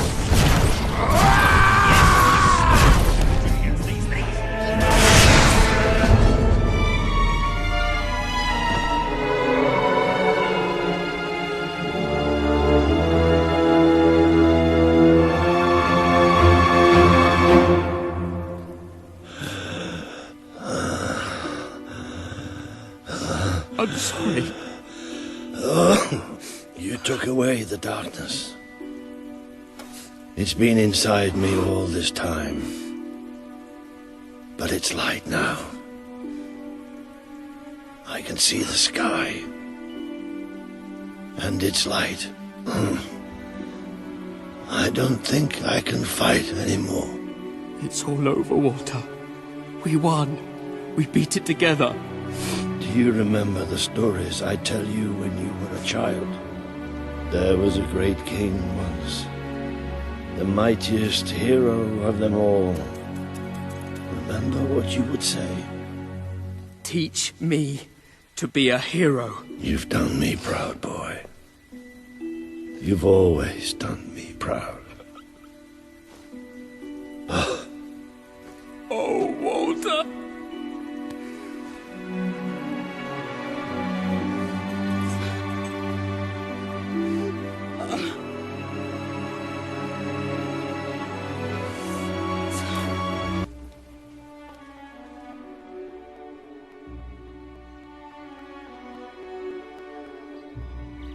I think old Walter would have liked it out here.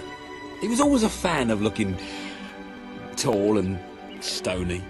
I can imagine what he'd say if he was here now. Shut up, Ben. Exactly. It's time I return to my own castle. If ever you need to save the world from another abomination, you know where to find me. My people shall never forget what you have done for them. We are proud to be part of Albion. I shall return to Aurora in the knowledge that we may at last enjoy peace. Farewell, Your Majesty. Walter was right about you. You're a hero in every sense of the word. The hero Albion needed. What will you do now? I will continue to serve you the best way I can. I belong down in the city. The people there will always need help. Goodbye, my king. You have done what I thought impossible. You are the ruler I could never be. But you don't need me anymore. And Albion will heal easier without me. Well, King, old chum, ruler supreme, pal, you did it. You saved the kingdom. And it's my turn to say goodbye. I'm not cut out to be a general. And I think I'd like to start travelling again. Or maybe see if Paige needs any help down in Industrial. But before I go, let's send off our friend in style, shall we? This one's for you, Walter.